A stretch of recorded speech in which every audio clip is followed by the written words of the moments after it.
Good morning, friends. Mad va acharjin. Good morning, friends.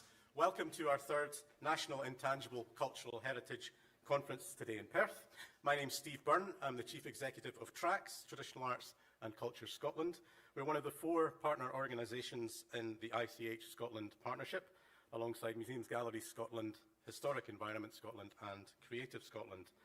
Many thanks today to Perth and Kinross Council for their funding support towards this event. We're delighted to be here in what is the UNESCO City of Craft and Folk Art, and 2 of the organisations within the ICH Scotland Partnership are also accredited advisor bodies to UNESCO on the Intangible Cultural Heritage Convention.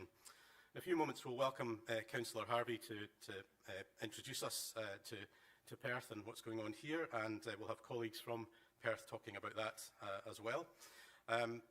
We have a rich programme across multiple areas of ICH today. Or living heritage is the alternative term that you're surely going to encounter in the coming weeks as we expect the Department for Culture, Media and Sport to launch the inventory process for the UK and the devolved nations.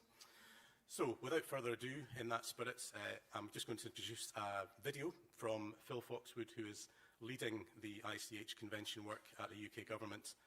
So this is Phil from Department for Culture, Media and Sport. Otherwise, have a great day, and we'll see you throughout the course of today's proceedings. Thank you.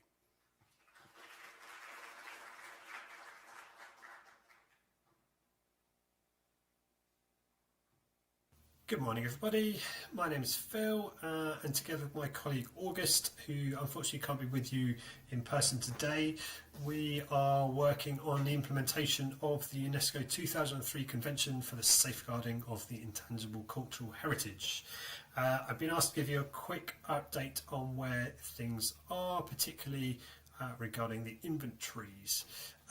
So as a reminder, the inventories of living heritage, and we're calling it that instead of Intangible Cultural Heritage, or ICH. So the inventories of living heritage are a first step that we're taking with the convention. We see it as a kind of stocktake. So in order to have that conversation about safeguarding and what's important, we kind of need to know what's out there, where is it, who's doing it, so that everyone can see the kind of range of living heritage across the UK. It's worth saying that the inventories won't be an official list, they're not a kind of endorsement, it very much is a kind of signpost of what's out there and where it is. It's part of starting a conversation about living heritage, and that's an ongoing conversation. The inventories will be live, you'll be able to be updated on a regular basis. So in setting up the submissions process, we've tried to make it as clear and as simple as possible. We will be the inventories themselves will be an open public process where we'll be opening for people to submit items of living heritage to the inventories. We've had a lot of help and advice. We've run a public consultation and we've worked with a lot of partners, particularly from Museums, Galleries Scotland and TRACS, who've been very helpful in providing feedback on the guidance and forms, etc. like that. And we're really grateful that they're going to both be one of our community support hubs. We've got a number of organisations that basically, when we open the call for submissions, you'll be able to get further help and advice from them to help you guide you through the process if you want to submit something. If I can make this work as a sneak preview, I'm going to give you a quick look through the early draft of the website. A few things are going to change. This is like an initial site, and a lot of the images will change, but this is just a kind of a rough idea of it. To note, it's going to be available in a number of different languages. These are the 7 that we are working through. As you may be aware, language itself is not something that we are including on the inventories. That's a sort of general approach taken from UNESCO, but we're very keen to support living heritage where it uses a particular language. So we've gone through these languages, translated everything into these languages, and we're working with that so people can submit in those languages if they wish. But there's lots and lots of guidance, information on here. about the calls for submissions. Here you can see our 7 categories that we've ended up using. This is basically to help people kind of navigate the very kind of wide range of living heritage. What else we got? Some BSL introduction. I was just going to show you through some of the so information. We've got lots of guidance here. There's a huge amount of guidance about what it is, explains it all about. There's lots of FAQs as well. The other thing I was going to just talk about, we have some information sessions that we're going to be running. So we're going to be running weekly information sessions that explain kind of what it is, what's going on, with a chance to ask questions. That's in addition to the work that the community support hubs, as I said, Museums, Galleries Scotland and Tracks, they'll be helping as well. We've got some workshops, you can be a panel to review elements. But I just lastly wanted to highlight, we'll be running expression of interest stage. So the idea being is that before you get into the formal application process, you can submit an expression of interest. That helps us see what's coming in. It helps you connect with others. We're very keen to make this a kind of collaborative process. We don't want lots of duplication, so we're really keen to try and ensure that people will be connected. So we're asking you to talk a little bit about the elements. I should also point out here that just if you weren't aware, there are 4 separate inventories. So England, Scotland, Wales and Northern Ireland will have their own inventory. You can apply, you can be on more than one if the element crosses borders, that's fine. And they will combine at the end into a UK version, but that is that. So this is just a simple EOI form, and then if I just go back, you will be able to view what people have submitted as well once we get there. When are we going to get there? Good question. We've been waiting for quite a long time. It's been a bit frustrating. We'd hope to be have launched by the time of this event you're at now, but we are still trying to get a date confirmed. We're expecting it to be in the next kind of month or so before Christmas. We will share a lot of information when we do through the various organisations, etc. So do keep an eye out for it. In the meantime, if you have any questions there, hopefully MGS or Tracks can help. Otherwise, like I said, lots more answers and information coming when we finally launch the call for submissions. I hope that's been helpful, and I hope you have a good rest of the day. Thanks very much.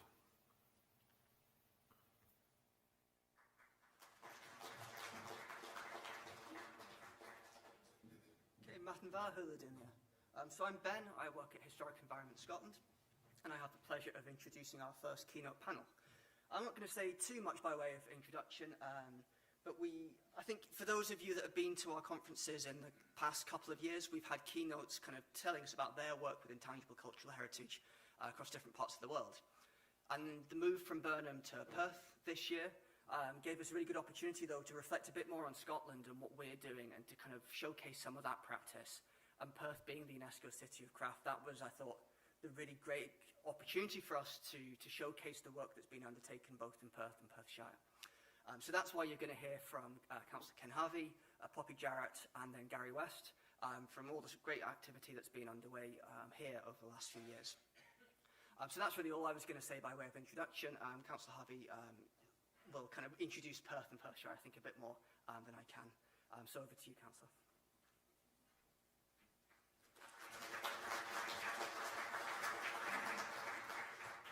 Thank you very much. I think Perth introduces itself, but hopefully, anyway. Be as brief as I possibly can so you can get on with things. My name's Councillor Ken Harvey. I'm recent councillor here, and this is something that interests me outside of the councillor's realm, so thank you very much for making the time to attend. It's a pleasure to welcome you all to Perth and Kinross for this conference. On behalf of the Council, I'd like to extend a warm greeting to each and every one of you. Whether you've travelled from near or far, we're delighted to have you here in the heart of Scotland. Perth is a place where history and creativity meet. Our story is woven from centuries of tradition, innovation and community spirit.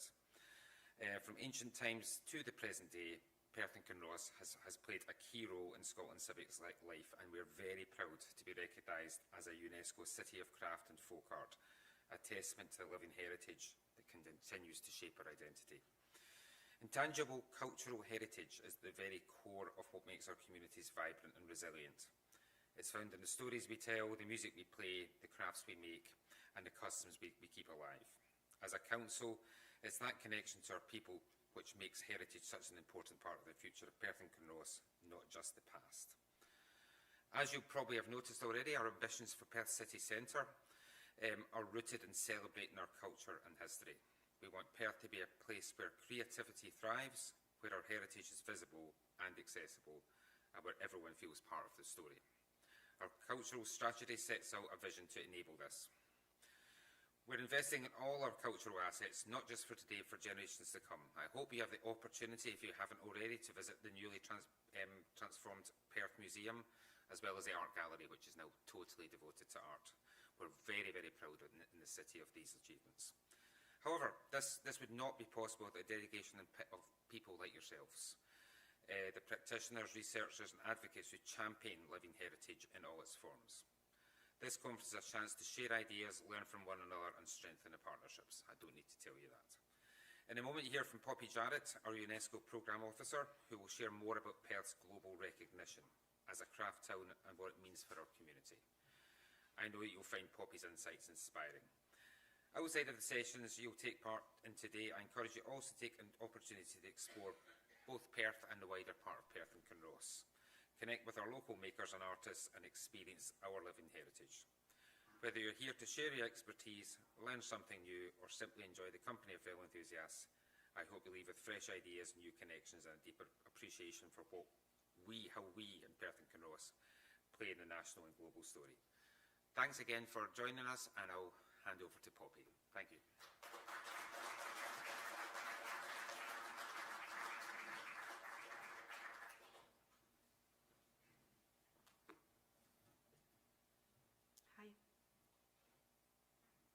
Is there a presentation?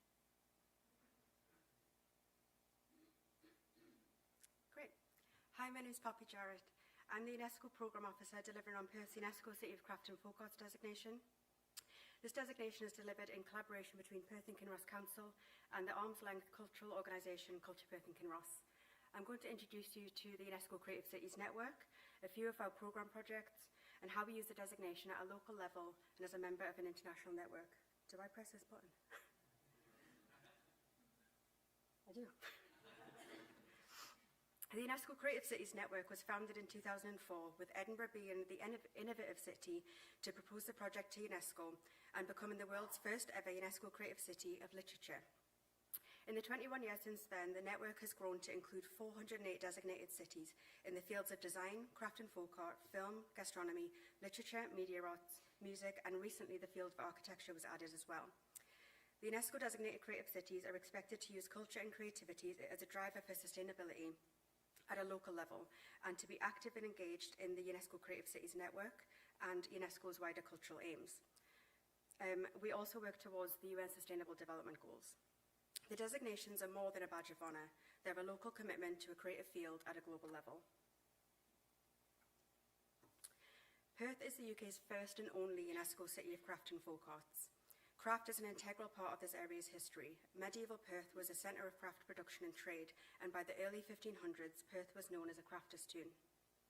This reputation has been maintained throughout the centuries, and today there's still a thriving and reputable craft and folk art sector. The activity of the designation is focused on putting craft and folk art at the heart of the city of Perth, our city area of Perth and Kinross, but also to appeal to national and international visitors, welcoming people from around the world to our beautiful landscape. We want to provide authentic experiences which help the understanding and the importance of craft and folk art to well-being, the economy, and to make it a key part of our city plan. Our relatively new designation works to highlight and preserve our cultural heritage as a crafter's town and to situate the current craft makers in our area within that rich cultural heritage.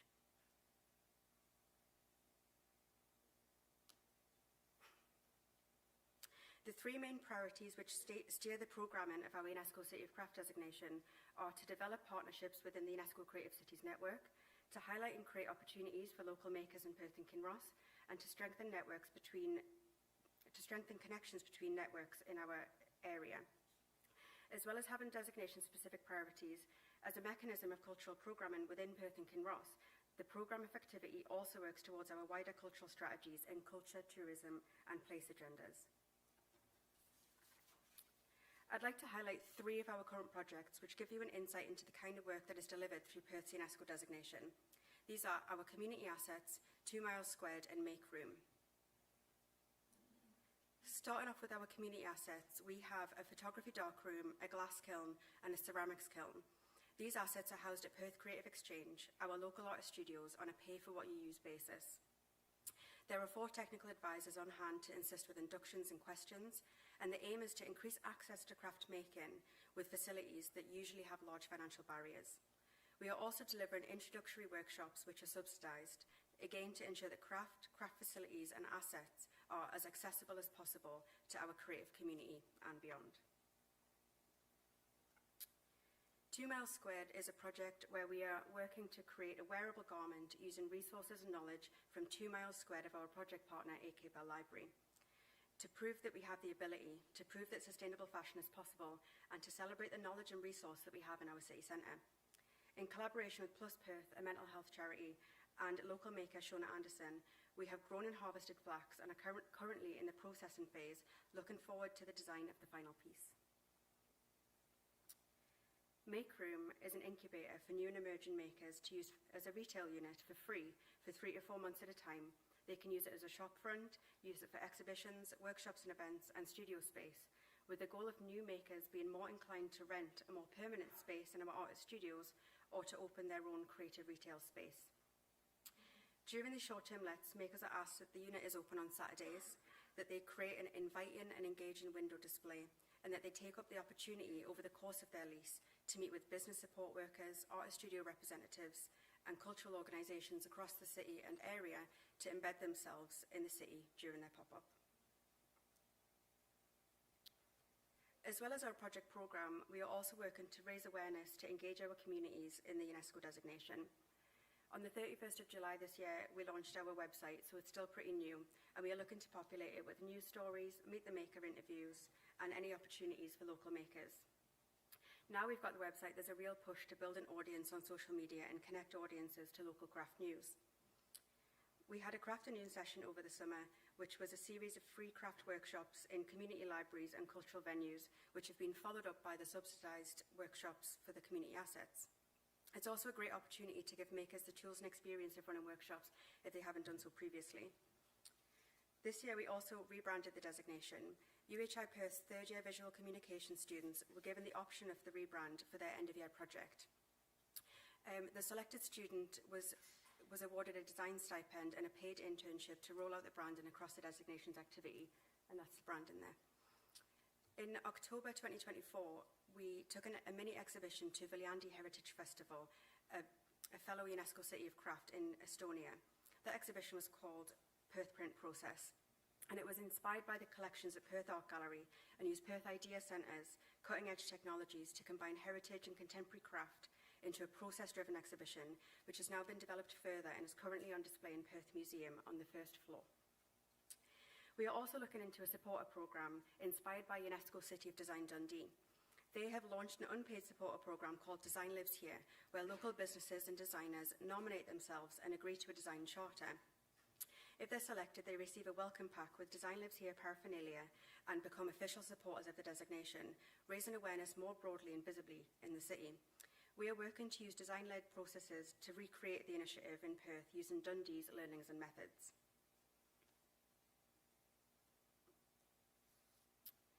We are also working to ensure that Perth is on the national and international map as an active member of the UNESCO Creative Cities Network. We took part in Mondiacult, the world's largest cultural policy conference and survey, which UNESCO sites and designations are invited to engage with. Perth chairs the UK Creative Cities Group, which is a bi-monthly meeting bringing together the 14 creative cities across the UK to share updates from the UK National Commission for UNESCO and for the cities to share updates and best practice amongst themselves.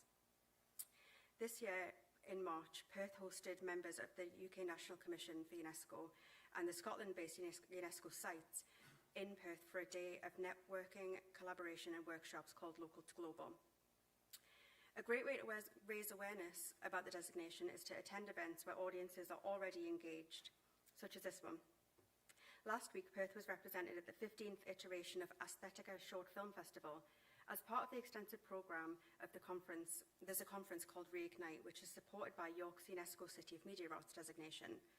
This year, the conference was solely focused on the UK's UNESCO creative cities, where Perth was represented on a panel discussing impact, stimulating the creative economy, collaborating with the UNESCO Creative Cities Network, inclusivity beyond the cultural sector, and measuring success of a city-based designation. So that's a very brief insight into our UNESCO City of Craft designation. You can keep up to date with activity, opportunities, and news on our website and through social media, and you can get in touch with me directly using my email. Thank you so much.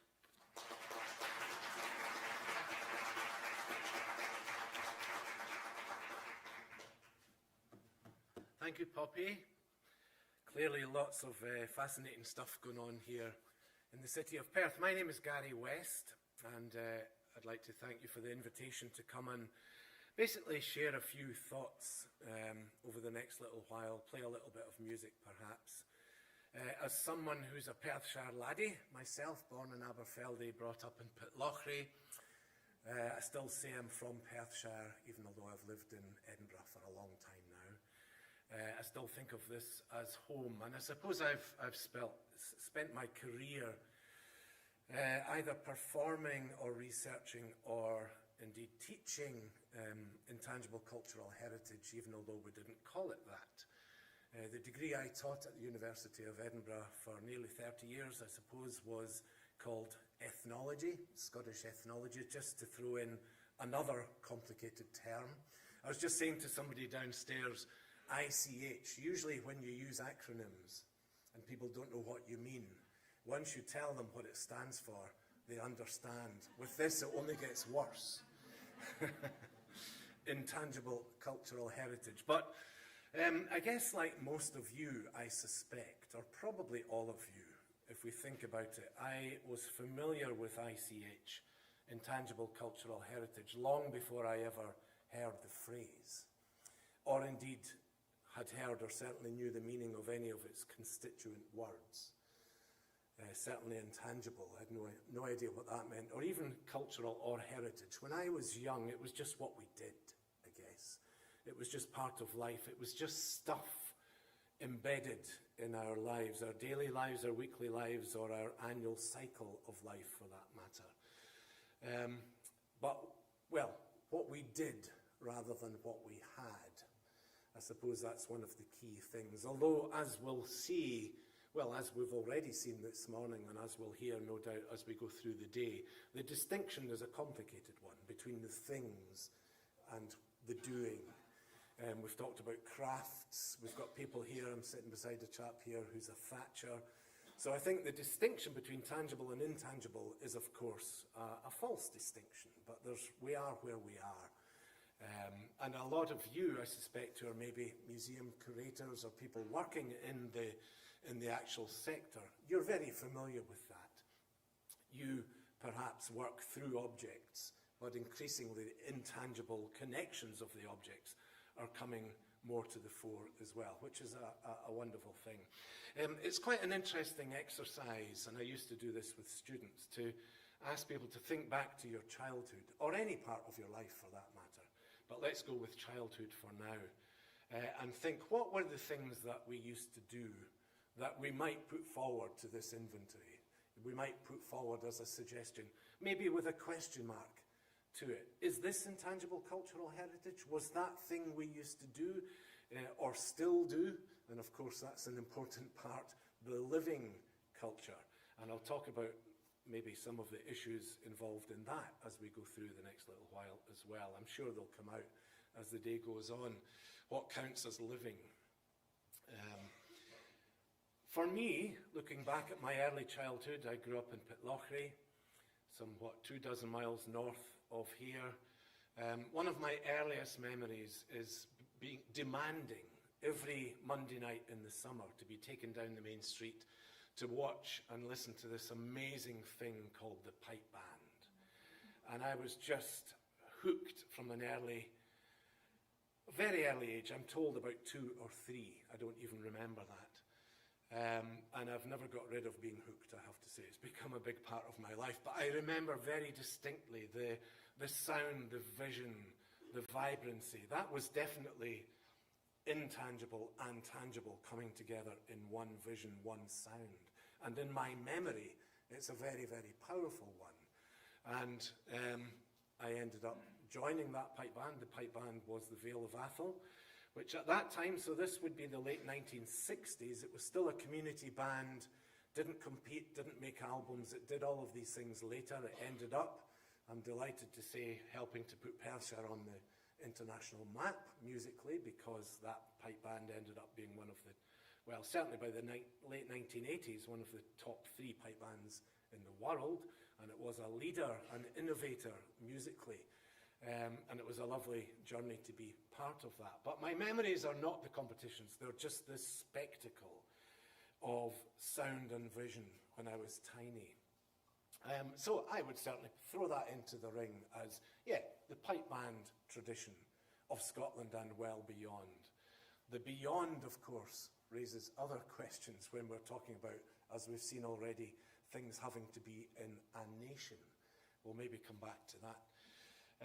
So yeah, Perthshire actually, although it's perhaps not widely known, has been an epicentre of piping for many centuries. We think of Skye, we think of some of the islands as, you know, maybe the McCrimmons of Skye, the pipers from about the 16th or certainly 17th century onwards as pipers to MacLeod's. Mull was an epicentre. In fact, there's a lovely little line in an account book from the Breadalbane papers in the mid-1600s, I think it was, if I remember correctly, of the Earl of Breadalbane sending his piper, little Johnny McIntyre from Rannoch, to Mull, first of all, to learn from the masters there, who were Rankins, and then from there to the McCrimmons and Skye. There's a lot of folklore associated with these families, but they did exist. We know they certainly existed. And there's just an example. And the Earl was paying a lot of money for his piper to go there. Fast forward 100 years, and it was Perthshire that was the centre of piping. The MacGregors of Fortingall in particular, and Glenlie and that part of Breadalbane, they were the heroes by the time competition was starting in the 1780s. The first piping competitions were at Falkirk Tryst, and then they moved to Edinburgh. And it was all MacGregors of Fortingall, about 3 or 4 generations of them, who were the leading lights of piping then. And we can trace right through to the modern day, Perthshire being an epicentre of piping. Here in Perth, there were tune pipers, of course, as there were across the lowlands and the borders in particular. If I had been learning the pipes, rather than the 1970s, if I'd been learning a century before that, or 2 centuries before that, or 3 centuries before that, or indeed 4 centuries before that, I would have had a choice of what kind of bagpipe to play. When I was playing or learning, there was no choice. It was the Highland bagpipe, the 3 drones over the shoulder, loud instrument, the kinds you see in pipe bands. But I was just in the 100 years or so when they didn't exist, because they disappeared for various reasons that we don't really have time to go into right now in the 19th century.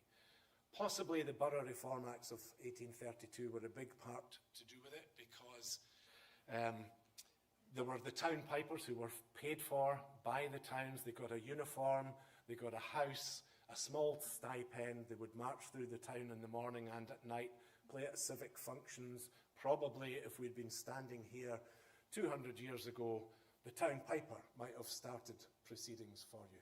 And then they would make the rest of their living from busking, essentially, or doing what musicians do to this day, just playing at weddings, trying to get money to play in the big houses, and so on.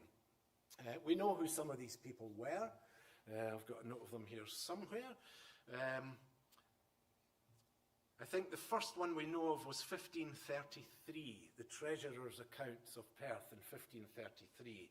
There was a payment made to John Piper of St. Johnstown. St. Johnston, come on you saints, and all that. I am still a St. Johnston supporter. 1543, by that stage it had moved to a family called Balneves, and they were the town pipers. A bit like in the Highlands, it became a hereditary thing in many of these towns, fathers and sons. It was a predominantly, if not exclusively, male preserve as far as these. I've yet to find any evidence, although it may be there, of any female town pipers. They tended to be male. So the Balneves were there for quite a long time. They got in trouble from time to time for playing. There's always this edge of piping where you're asked to go and play at riots and things like that. So the pipers were sometimes getting in trouble, even although they were paid for by the town council. Sometimes they stood up against the town council. There was a man called John Jackson in the town council minutes in Perth in 1691 who was trying to get his weekly pension restored. It had been taken away from him for various naughtinesses that were unspecified, but he was pleading to get his pension back. I think the last named town piper here in Perth was James Smollett in 1805. There was another one who died in 1831, but we don't know his name. Anyway, we could go on about the detail, but the point being that they were probably not playing Highland pipes. They were probably almost certainly playing another kind of bagpipe, with various names, but smaller bagpipes, bellows blown, certainly from the 17th century. The bellows seem to have been an innovation that came in from France in the 17th century. So, yes, I would put piping, and Perth, being right at the cusp of the Highland-Lowland divide, of course, would have embraced all of these traditions, and did so. I'll just play a couple of tunes.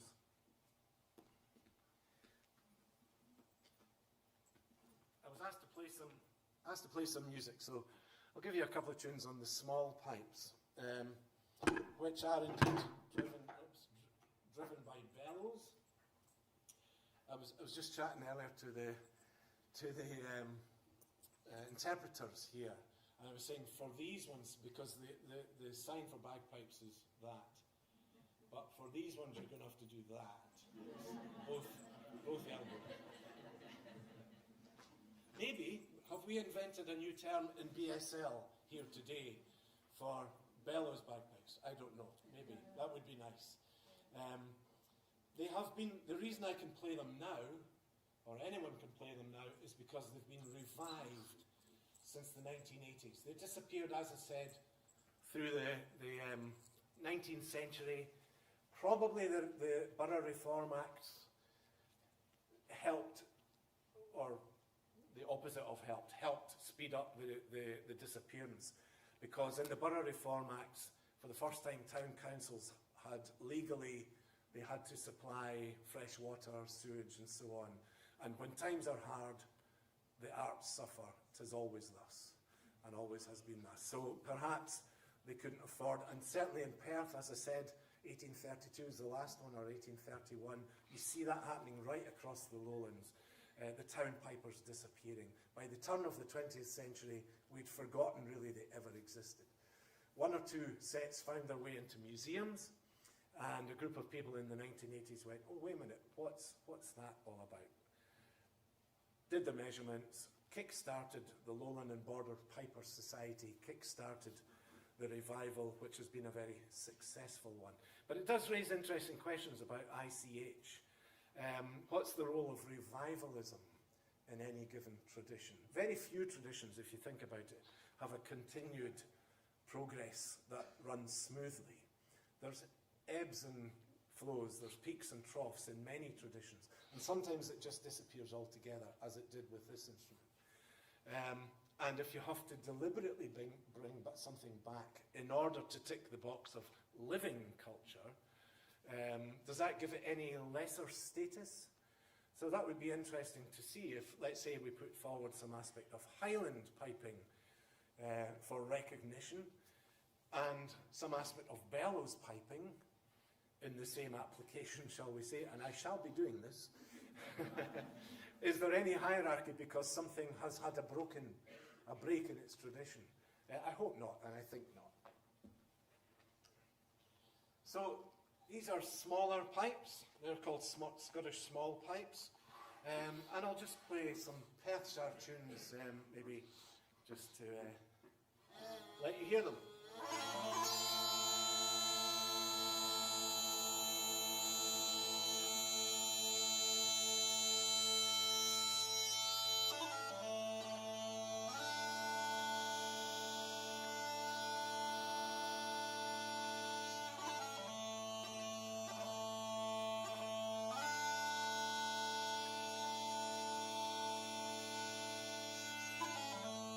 They take just as long to tune up as the other ones, but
thanks very much. Thank you. Some Perthshire tunes there. The first was Mrs. Stewart of Grantley. It's been around for a long, long time. Then, what did I play after that? Glentilt Lodge from Athol. And then one sneaked in from the Hebrides that I didn't mean to play, but just... And then finishing off with a modern Perthshire tune by the late Gordon Duncan. Again, an institution of a young man, sadly no longer with us, died 20 years ago, but I grew up with him in Pitlochry, and he was a piping genius, one of the finest piping composers and players of all time, actually, and is recognised worldwide as that. So we also have a star player, no longer with us, but a hugely influential player, so that was one of his tunes just to finish there.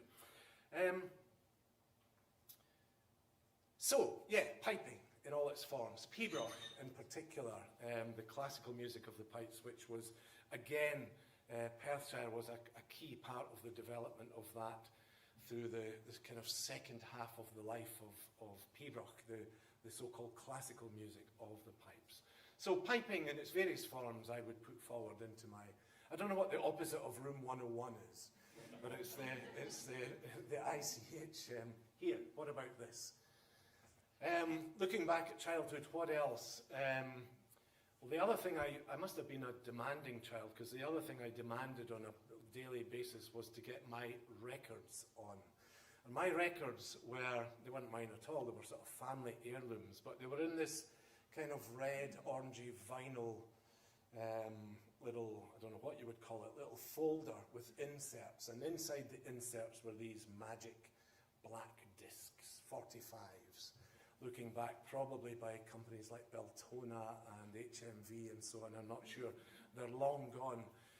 And I would carefully take them out, and I learned from a very young age how to put them on the turntable and put the needle on, and opened the world to me of, yes, bothy ballads, amazingly. These farm songs of late 19th century, Lowland and Northeast Scotland and Perthshire indeed. And I just loved them. I don't know why, I just loved the sound of them, the words, the Scots language of them. And there were some Gaelic songs in them too. Looking back now, I realise they were there because they represented two particular parts of my family roots. Perthshire farming on my father's side, and crofting from the north of Scotland, and in the Gaelic world on my mother's side. I'll come to the farming bit shortly, but as far as Gaelic was concerned, my grandmother grew up on the beautiful Kyle of Tongue in Melnis, the Braes of Melnis, right in the very north coast. We had annual visits up there, although she moved to Pitlochry in service, so she didn't live there anymore, but her sisters and brothers all did, so we had family visits up there. And I began to realise at a very young age, as she told me, that she spoke nothing but Gaelic till the day she went to school, and never a word of it thereafter. Excuse me, thereafter, which is a really sad thing. And I remember feeling it was a very sad thing, even being very young. I never heard her speak a word of Gaelic, but she could tell me what the songs were about. She could still understand it. So these records were, I guess, my access point into a world that was just out of reach behind me, but which I still felt very powerfully and accessed through these songs. And coming back to the division between tangible and intangible, in my memory there's no separation between the objects, this folder and the discs and the machinery and the sound that came out of them. It is in some ways a false distinction, but we are where we are. The farming stuff, so my father grew up in Airntully, just a few miles north from here, just where the Tay takes its big sweep round from Dunkeld, past Stanley and down towards Perth. A farming family. He was one of 12 children, 11 surviving beyond childhood, and many of them, my aunts and uncles, stayed in farming for a lot of their lives. So weekly Sunday visits right across Perthshire, Highland and Lowland, to the farmsteadings. And again, the chat, the talk of days past that would inevitably happen. And I was fascinated, and I made the connection quite early that, what they're talking about is the stuff that these people are singing about on my records. And that was quite a kind of epiphany moment, I suppose, for me. And so that stayed with me all my days too. I'm not sure what out of that I would put forward. Well, perhaps if we're putting forward something, the Scots song tradition or the bothy ballad tradition maybe specifically. And the Gaelic song tradition, I think most of them were rhythmic walking songs, working songs, so I'll throw that into my suggestions too. But I was listening to other stuff. I wasn't totally weird. I was listening to more mainstream stuff, and there's a cassette that I can still see and hear.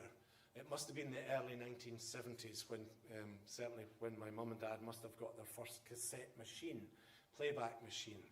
And it was Simon and Garfunkel. How many of you had the Bridge Over Troubled Waters album? What's that got to do with ICH, I hear you ask? Although there's an interesting debate there. Why should the Bothy Ballads go in, but Simon Garfunkel shouldn't? There's a debate here about maybe traditional versus popular culture and all of these things.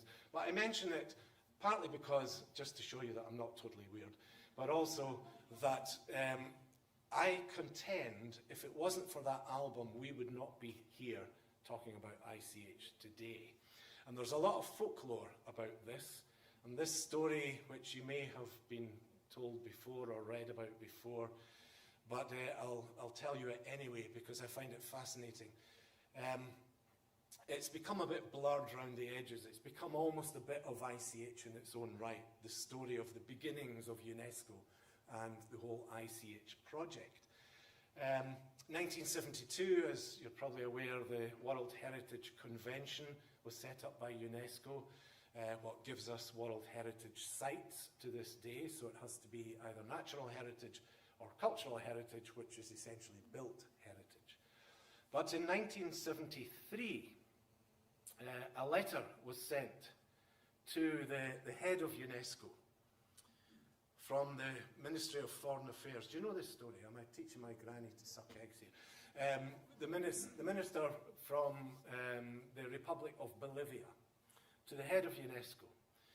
And I've got the text, the opening text of it here. He said, "My ministry has made a careful survey of existing documentation on the international protection of the cultural heritage of mankind." What he was specifically referring to the following year was the 1972 convention. He said, "This survey found that all existing instruments are aimed at the protection of tangible objects and not forms of expression such as music and dance, which are at present undergoing the most intensive clandestine commercialization and export in a process of commercially orientated transcultural destruction of the traditional cultures." What on earth was he saying? Well, what he was saying was, we have a problem. People are stealing our culture, making a lot of money from it. None of it is coming back to us, either financially or in terms of recognition or in any other way whatsoever. We've looked to your new fancy document to see if we can have some protection, and we find that we can't, because your heritage that's being listed in this 1972 convention is only things or places. That's not our heritage. Our heritage is in here. It's our songs, it's our stories, it's our memories, it's our dances, it's all the intangible stuff. And it's quite interesting, he used the word tangible. And what he was basically getting at was the Simon Garfunkel album and the use of El Condor Pasa. You know the one? Yeah, let's sing it. I'd rather be a hammer than a nail. That's the one. Actually, we should make that the ICH anthem. Because it was an old Andean folk song. And they said, you know, these Western, very famous, I think I'm right in saying that was their final studio album, Simon and Garfunkel, so they were already famous. They've taken the song, they've put new words to it. They've made a lot of money from it, as has the record company, as has a lot of people in the chain in the West, and nothing has come back to us, not even any recognition. And from that point, so the story goes, and this is where it might get a bit oversimplified, UNESCO said, okay, yeah, you've got a point.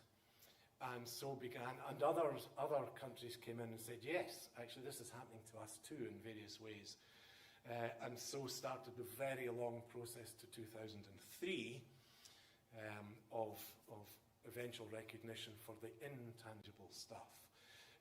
So arguably, if it wasn't for that album, perhaps we wouldn't be here.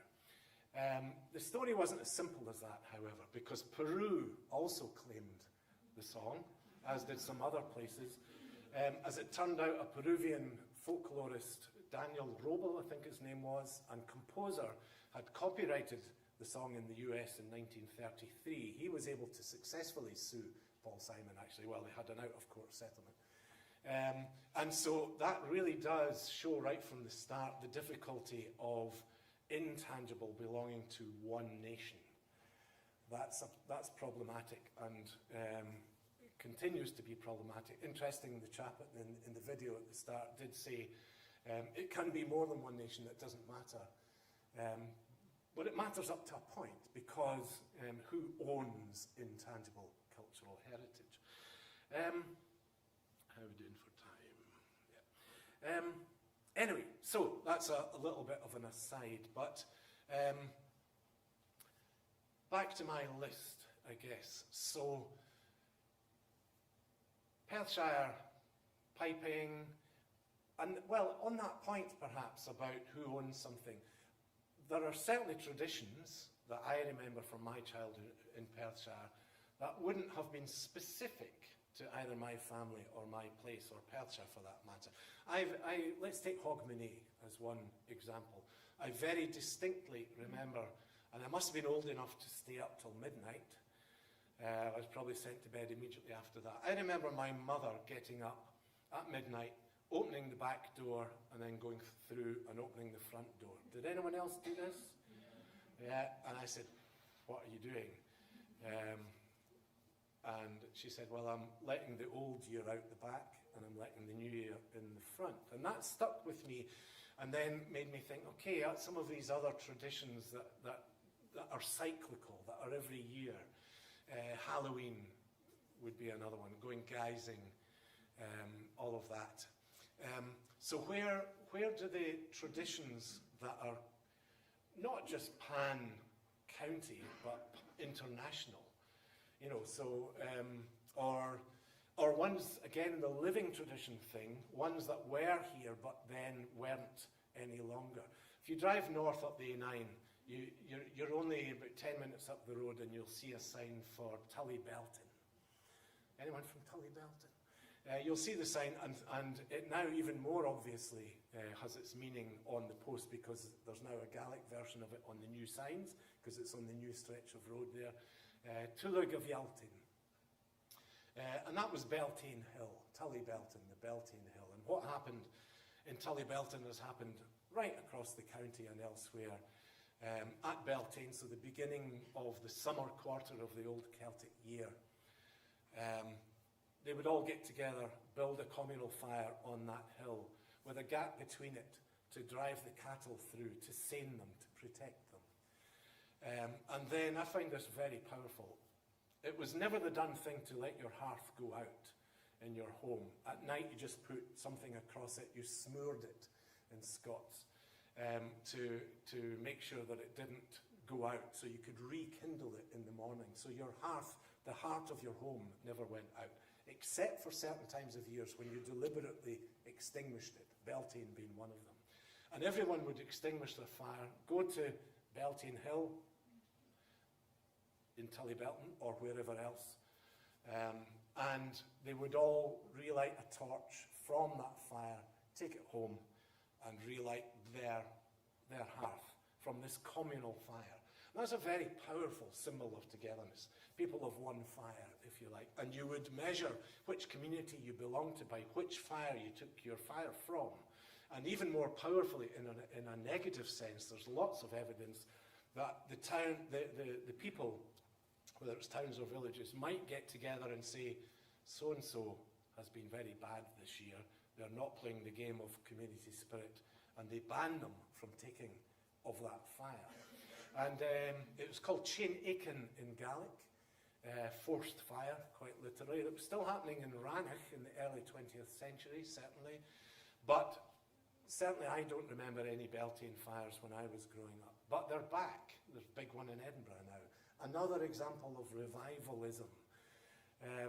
Some of you might know the work of Hamish Henderson, another fine Perthshire man, who one of the great cultural figures of the 20th century from Blairgowrie, poet, folklorist, songwriter, collector. I was lucky enough to learn from Hamish when I first went to Edinburgh University in 1984. And he had this saying which was about tradition. So he was teaching us all about tradition and songs and all of this ICH. We didn't call it that then. And he said, well, he said various things. First of all, he said that he sees tradition as a carrying stream, a flowing stream. That if you look at any point in that stream, and the stream is flowing through time, not through place, then if you take a sample out of the water, the detail might be a little bit different, but you always recognise it as the same stream. And sometimes things will be jettisoned on the side of the stream as you go, and other things will be picked up, or people will throw things deliberately into the stream.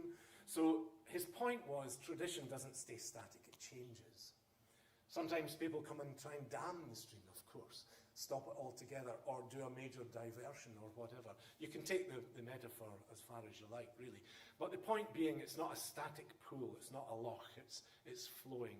And so the detail of it will change, and does change, and has to change in order to survive, really. I always think a dead tradition we call a convention. When you do it in a particular way simply because you think it needs to be done that way, or it's always been done that way. And so I've lived by that, and I think with ICH it's a very interesting, it's a very basic model, and it's not perfect like any model, but it's a useful thing because of this living culture business. So ICH is not the archived stuff, it's the stuff that's still here. Which brings on, so back to my family and the farming thing. So we used to go to, as I said earlier, aunts and uncles and so on, to the steadings and their farm cottages across Perthshire. We were in great demand because my dad was a sparky. And he could fix their cookers and their kettles and everything. It was always, when are you coming, Norman? We haven't seen you for a while. Oh, could you bring your toolbox? But as I said, I loved this, and that's where I first heard what is an interesting case study, because it's not really living in that form anymore. A thing called the Lovedarg, L-O-V-E-D-A-R-G, Lovedarg. And I heard them talking, and someone said, I remember when we went to that Lovedarg, and I didn't ask there and then, actually, but it was later when I was doing a project and I was doing a lot of oral history with my family. This word came back to me, and I asked a great uncle of mine who lived in Burnham, actually. Dave MacDonald was his name. I said, did you ever hear of this thing called a Lovedarg? He said, oh, aye, we were at a Lovedarg. I remember your grandfather and I went up to a Lovedarg near Murthley somewhere. This would have been the very early 20th century. I said, what was it? And he said, oh, well, one of the farmers locally died very suddenly, and his wife and kids were left. And so we all arranged to go and do a day's ploughing for them. And that was it. It was a Lovedarg. It was just, well, I suppose it was done for love, for charity. So I began to ask other people. John Fisher, Glen Lyon. I don't know if anyone here knew John Fisher, an amazing character from Glen Lyon. He's been gone about 30 years now. I said, did you ever hear about a Lovedarg, John? Aye, Lovedarg, aye. Aye. He said, when we went into Tynjar in 1917, he lived with his uncles, and we'd just gone into this place, and we had no equipment. All the neighbours came and ploughed the ground for us, and that was a Lovedarg. The People's Friend actually used the word. Some of you might have heard the word. It was a word that was used in the People's Friend magazine, perhaps still is, as an annual charity fundraising thing.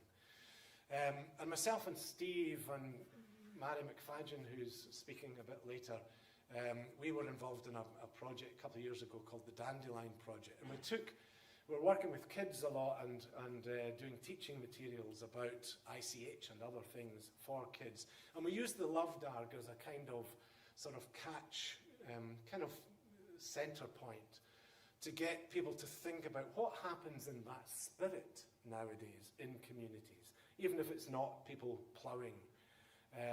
It can be many things. Mutual aid, the informal economy, opens up whole areas of that kind of thing.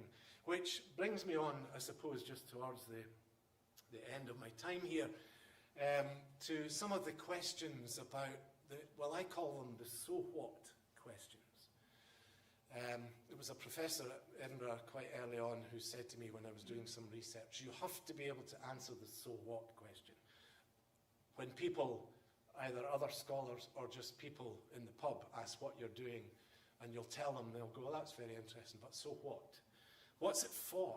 What's its purpose? Where are we taking all of this? And my answer to that is that we can see it in many layers, and we can choose the layers that we want to. I've just been doing a little bit of reminiscence just now. I've been going down memory lane, sharing some of my childhood thoughts and memories with you. And there's been a lot of nostalgia in that. I used to argue when I was still teaching at Edinburgh that we do ourselves a disservice when we're studying the past if we forget about nostalgia. Very important part of history of the human condition, I would argue. And it's always seen as a negative thing. You keep nostalgia out of it. I would say let's embrace it. It's a false thing to teach history if there's no feeling attached to it. It can run out of control, of course. You have to be careful. But I've been doing a little bit of nostalgia. Is that what this is about? Can we look at this list, this inventory that we'll develop and just say, that's nice. I remember when we used to do that. Well, if that's the level we want to do it at as individuals, fine. And I would say there's nothing wrong with that. But as a collective, and people here who are clearly interested in ICH and institutions, I think we've got a duty to do more than that, to be better than that, or to see some of these other layers. And there are many things that we can do, not just list them. The list must be a beginning, surely, not an end point in itself, and I'm sure that is the planning. So reclaiming marginalised societies springs to mind. We're going to hear from Jess Smith a little later, quite soon I think, from the Scottish travelling community. There's a community who have been marginalised for centuries, and then suddenly we wake up to the fact that they have an amazing, rich, intangible cultural heritage, and that perhaps is a bridge. I don't know. Jess will be able to tell us whether she thinks it has been. But there's just one example of the marginalised, the forgotten. Very often these groups have the richest ICH. What else? I suppose the environment. You'll be hearing from Mary McFadden a little later in one of the workshops. She's doing fantastic work, saying, okay, embedded in all of this ICH is a knowledge of a deep-rooted knowledge of how we're supposed to react to our environment, and we've forgotten that. And I can see that in my own family. I did my own family tree on the west side going back to the 1700s, actually the late 1600s. Almost virtually every person I found there, their designation was farm labourer. My father, as I said, was one of 12. All of these children grew up working the land directly. Those 11 surviving begat 27 of us in my generation, and 2 of us ever worked the land in our. So there's been a complete reversal in one generation of what the land means to us. It's now it's something different. It's not something we engage with day in, day out. But some of that knowledge is still there, and it's embedded in our songs and our traditions and our rituals. And we need to get it back out and learn from it. And Mary McFadden is doing, just to name but one person who's coming up later, is doing fantastic work with all of that too. And at a global level, I've written about this before, and that globalization we often seen as a negative thing, negative globalization, but we can have positive globalization, where we all put up our, what is good for us, what is us, what do we do, and what have we done that is our culture and our heritage, tangible or intangible. And as we all know, songs, it's another thing Hamish Henderson said to me, said folk song can be a force for good in the world. And that applies, I think, to any form of ICH. So recognising and celebrating cultural difference, I think, is a hugely important thing that we can do with ICH, and not just can do, but must do. Okay, thank you very much.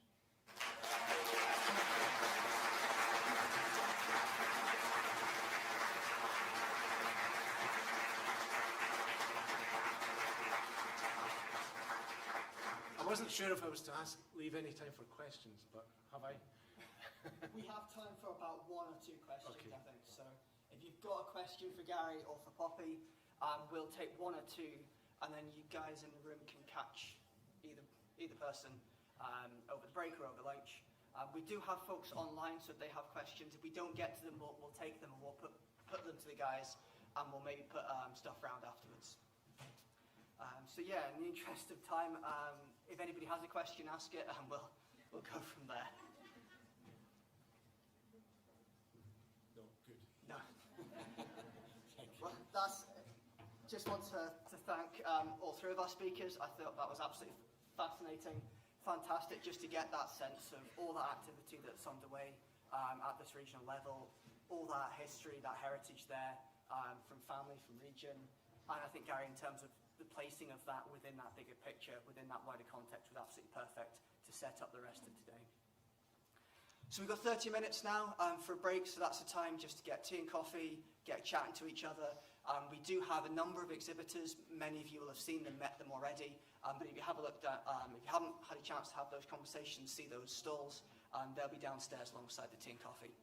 So we'll come back at 12:15, and for now, just go and have a break.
welcome back.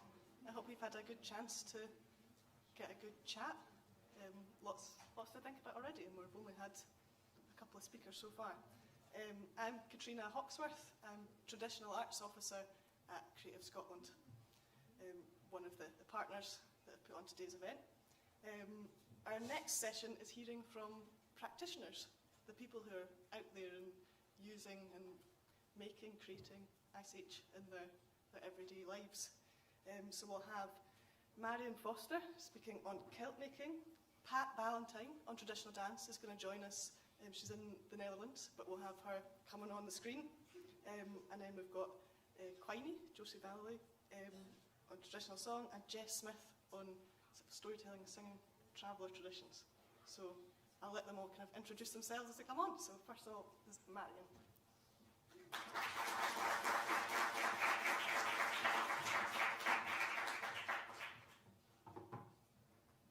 Hello, I'm just waiting for my slides to come up. That's quite bright in my eyes. Oh, can it be moved?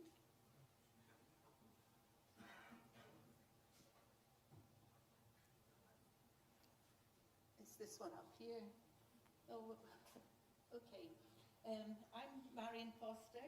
Can you hear me? I'm stepping outside the light. Oh, sorry. Right, I'm Marion Foster. I'm a kilt tailor and trainer, and I'm the founder of the College of Master Kilt Tailors. So I'm here today to talk about my craft. And this is to advance. I'm not sure if I'm using the right button. Forward. Could somebody help me, please?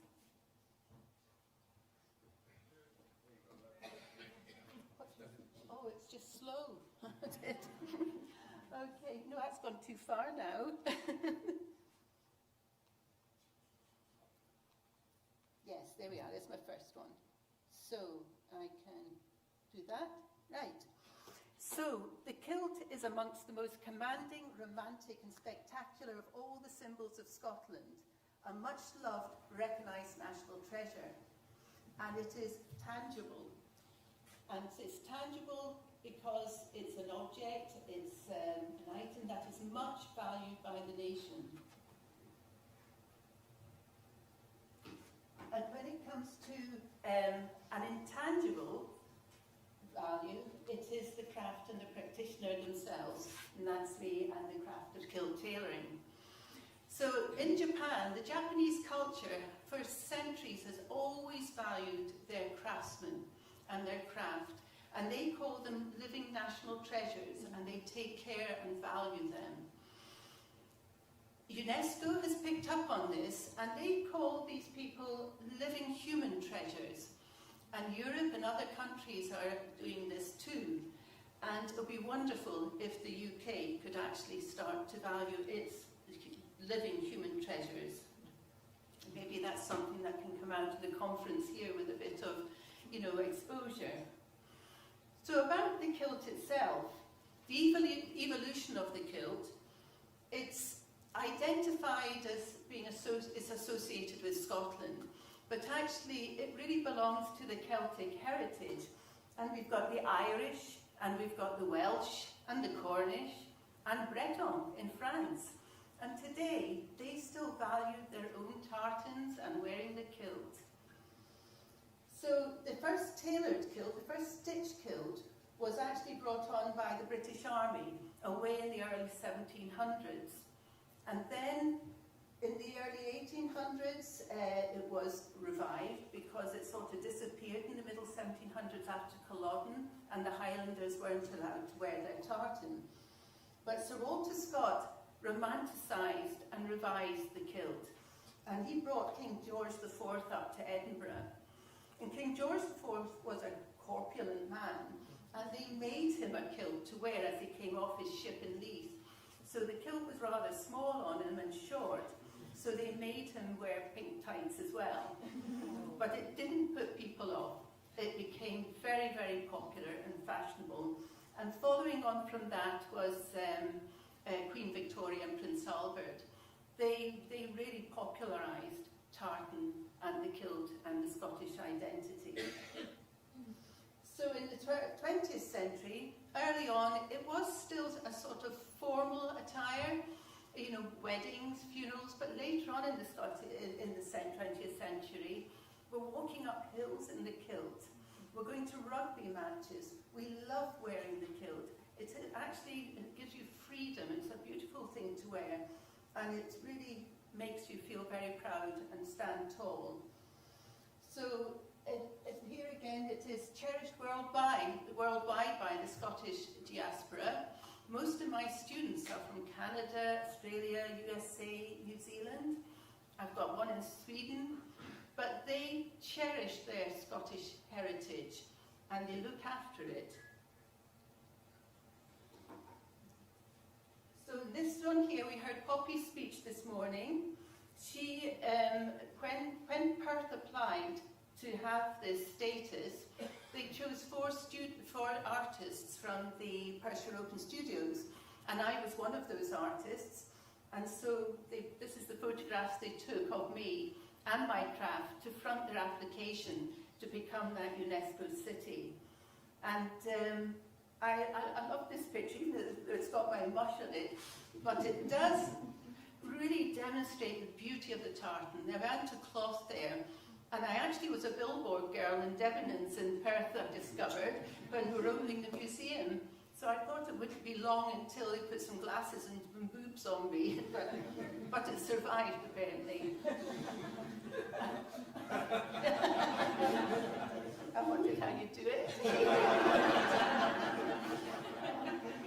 So anyway, I think it is a beautiful picture depicting the craft and all the lovely stitching of the pleats.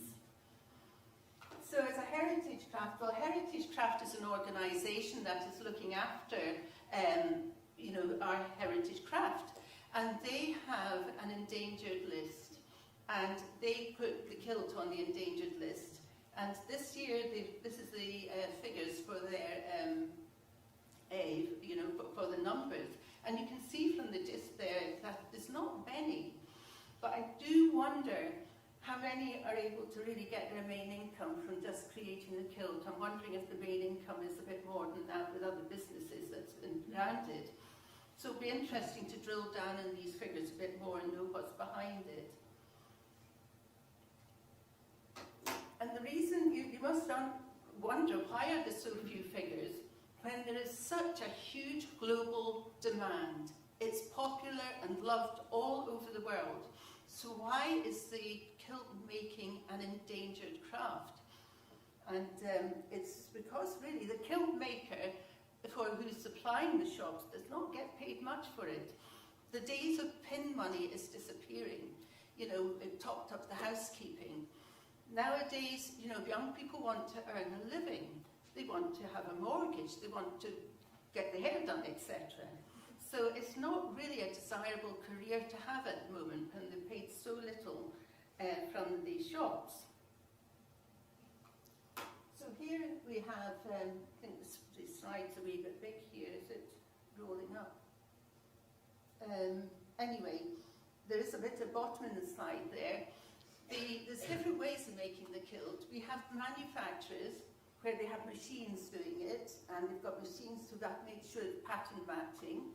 There's off the rack, where it's once, you know, a regular measurement, but not many of us are regular in our measurements. And we have the made to measure, of where there are 3 measurements taken: a circumference of the waist, a circumference of the hips, and the length. Now, when you're making a kilt, you've got 2 sides to it. You've got the front apron and you've got the pleats at the back. And therefore, we've got a division down the side there. So when you've got a big tummy and a flat bottom, it's very different to someone with a small tummy and great gluteals. So how is that measured? How's that kilt going to sit? You know, is it going to tip backwards? So you really, when it's made to your measurements, you really want it to fit you. So when it comes to the bespoke tailored kilt at the bottom there, I look at the shape, I look at the muscle, I look at the fat, I look at the stance. You know, we all stand differently. And so that will tip the kilt off in different directions. So when it's bespoke, we'll be looking at you as an individual. And you need to have the technical, the maths, the physics, you know, you need to have the rock of eye to be able to see that shape. You know, when people come into my workshop and go straight to the hips, I do, because I look at here, I look how wide, and then my rock of eye is actually calculating what I'm going to expect from that. And here's the differences here, the manufactured and off the rack. Is it endangered? When it's actually supplying, it's supplying the market. It's needing the, you know, fulfilling the demand. The made to measure, it is endangered. And a Heritage Craft is supporting that very much. So there is support there, but we do need to make changes to make sure we've got more people coming in. Then bespoke tailoring is very endangered. It's not the norm. Not many people know about it. And there's not such big voices behind it either. So we want to bring that to above the norm.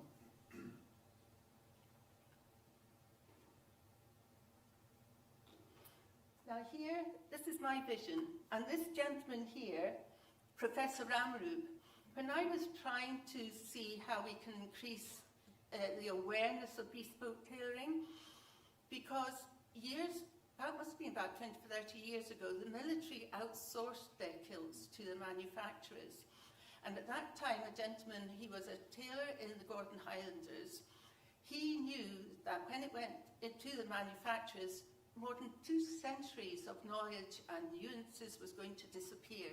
So he got EU funding to set up a school in Keith, and that's where I started training. And he's no longer there now, but he knew we needed to capture all this. And I found it very difficult training there because there was no notes at all. I had to write my own notes. And when you don't know what you don't know, how can you write your notes? I wasn't allowed to take video, only photographs. And that was meaningless to me because I couldn't see how I did it. And so I came away not knowing how to make a kilt. You really need to make loads of mistakes and learn from the mistakes. And so the training I knew was not very good. It wasn't accessible. Oh, I'm needing some water. I'm so dry. Can I forget about that? Sorry about that, close.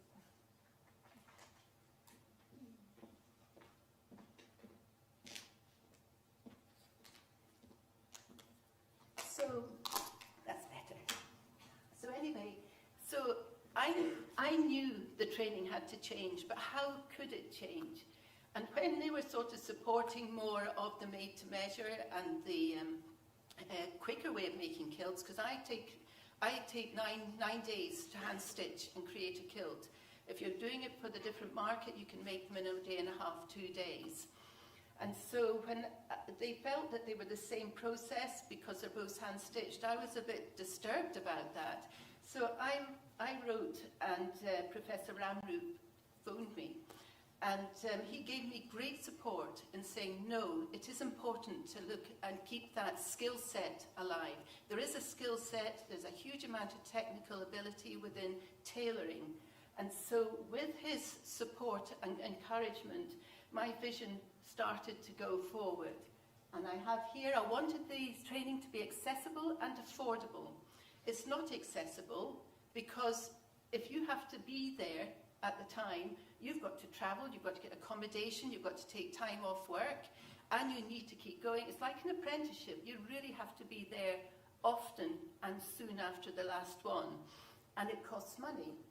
I wanted to safeguard the craft and all these nuances. I learned more about tailoring when an old tailor came and was interested in kilt making, and he opened my eyes and my head to the skills of the tailor. And so I wanted to capture that in different media, because writing in a book is not enough. You cannot learn a craft from a book. I knew we needed to have the media, videography, the written word, and also the living, the connection here with discussion, etc. So that drove me to creating the online training. I was told you cannot pass on a craft online. Actually, I find it very effective and very efficient and much more rapid learning with that. You can keep rewinding the video, but you can't keep rewinding me, but get a bit boring. So there, and I also wanted to attend to the different learning styles. We're all wired differently. So it's a living training that I'm producing now, and it's living because as different people need more clarity, different needs, it's all accumulating that knowledge bank. And then I wanted to have a professionalism. I wanted something that proved that you were a master. I don't call myself a master yet because my proof is what I produce. And when I can see my students and then they taking the learning on, because they'll be masters with inquiring minds, and there'll be a group where they can ratify ways of doing things. So it'll be living. So that's my vision for the kilt making. I was told, Marion, don't give everything away. And I thought, what didn't you tell me? That's not the way to pass on the craft, and they're not the way to save a craft. So there's a lot to be done, and to prove that you're masters, not a hobbyist passing on the craft. So after Professor Ramroot's encouragement, I went ahead and I have now founded the College of Master Kilt Tailors. And following his footsteps, I've got it with the Skills and Education Group Awards, and it's on their quality license scheme. And they have endorsed the programme, and they've endorsed it at the level of Advanced Diploma Bespoke Tailoring of the Kilt. An Advanced Diploma because of the scope of the curriculum and the amount of hours and the amount of time they have to do before they get the certification. The UKFT, UK Fashion and Textiles, they have been very supportive in guiding me what to do, and so they have approved the programme. And they also advised me not to, I was looking into affiliating with the university, UHI, although they're not doing as much vocational training now, and college, but they said don't go into as a regulated training programme, because you'll lose control of who can train. The only people who should be training future trainers is having a training ability, but also to be master kilt makers, tailors in their right, and to be proven because they've gone through the rigour of 16 kilts, assessed and passed to prove their mastery. We don't just teach the craft, we teach all things about the history and the weavers, everything that's to do with it. And so they can get up and they can talk about the kilt and our heritage to visitors and to other people. So the way we've done it, we can see here, I call it the 3 ways. The written word, videography, and the live tutorials on Zoom. And so I'm speaking to people all over the world and coaching them. There's also the working portfolio of learning, where we have learning outcomes at different stages in the course, so that they can't go on until I've looked and know and feel that they have executed that correctly and they've understood what they're doing. So those learning outcomes are quite concise and valuable.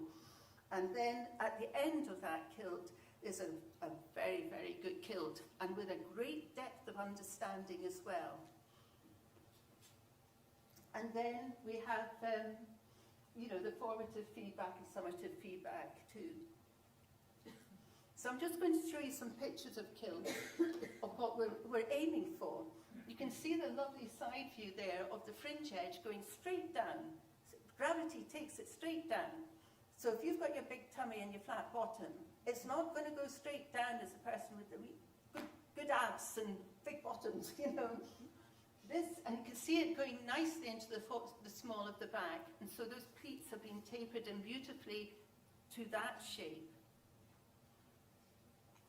This one here is a historical box pleated kilt on a female form, more curvy, but the maths, you know how much to taper in and shape that. And you can see the detail in the waistband, the symmetry, And also, as the pleats are stitched and tapered, they're all going to the thread at the same level. Your eye goes down to the thread count as well. This one here is the first stitched kilt. Now, I wanted to, there's a wee video there, because I want you to see his wiggle, so I don't know, I can't see the bottom. Oh, but I'm not sure how I can get that down. Anyway, that's a shame, because what you would see there is as he moves, the pleats move like a wave, and then they just settle back down again. There's no splaying or sticking out. And it's the same here with, this one here was a military box. That's it there. And that's a shame I'm not getting the video on it. This one here on the right, it's a military box, a very narrow one. And because it's quite thick cloth, it is quite difficult to keep it nice, but that one will beautifully move and settle down again as he walks. And this one, I'm sorry you're not seeing the movement of this one. I call it the Aurora. It is like the Aurora Borealis, and it's got, as she turns around, we've brought the fringe edge up to here with a nice brooch. So that's being creative once you know the technical side. You don't need a pattern. You use your technical knowledge to know how you can be creative and create things of beauty there. And this was, once again, it's on a video, which I don't know how you can get it going. I had tailors from the Danish Royal Ballet out here for a whole week, and between us we adapted the kilt so that the male ballet dancer could dance, and when he's doing his pirouettes, the kilt isn't bringing him around even further. And that was beautiful to see the tartan there. That was in Copenhagen. So really, what's ahead of us? I would just love it if we could have national human treasures here with our craftsmen. They're talented, selfless, creative people, and we should value them and appreciate them. So I'd also love the craft of kilt tailoring to become a profession. So we have people with their businesses and not be paid £100 and be a small person in the background. And to encourage more initiatives to support this is, often the craftsmen are solitary, as I am. I have never had any funding, but I'm driven to make this work. I believe in it. And also to have lots of certified trainers around, rather than hobbyists passing it down. And most students cannot, just pay for the training. They have to keep jobs on. So that takes a long time to train someone when they're juggling that and they've got families or other things going on. So thank you very much, everybody. And I'm 50 minutes, I'm sure I probably passed it. It's not very long to pass on all what I want to share with you. So thank you.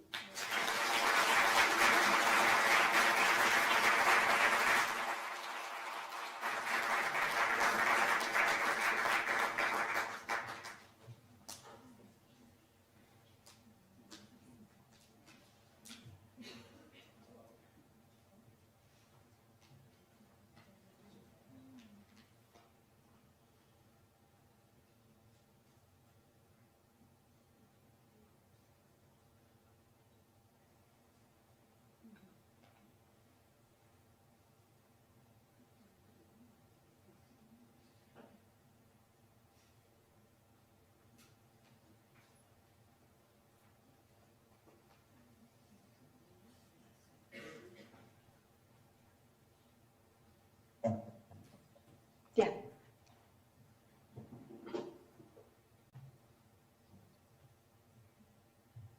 I start?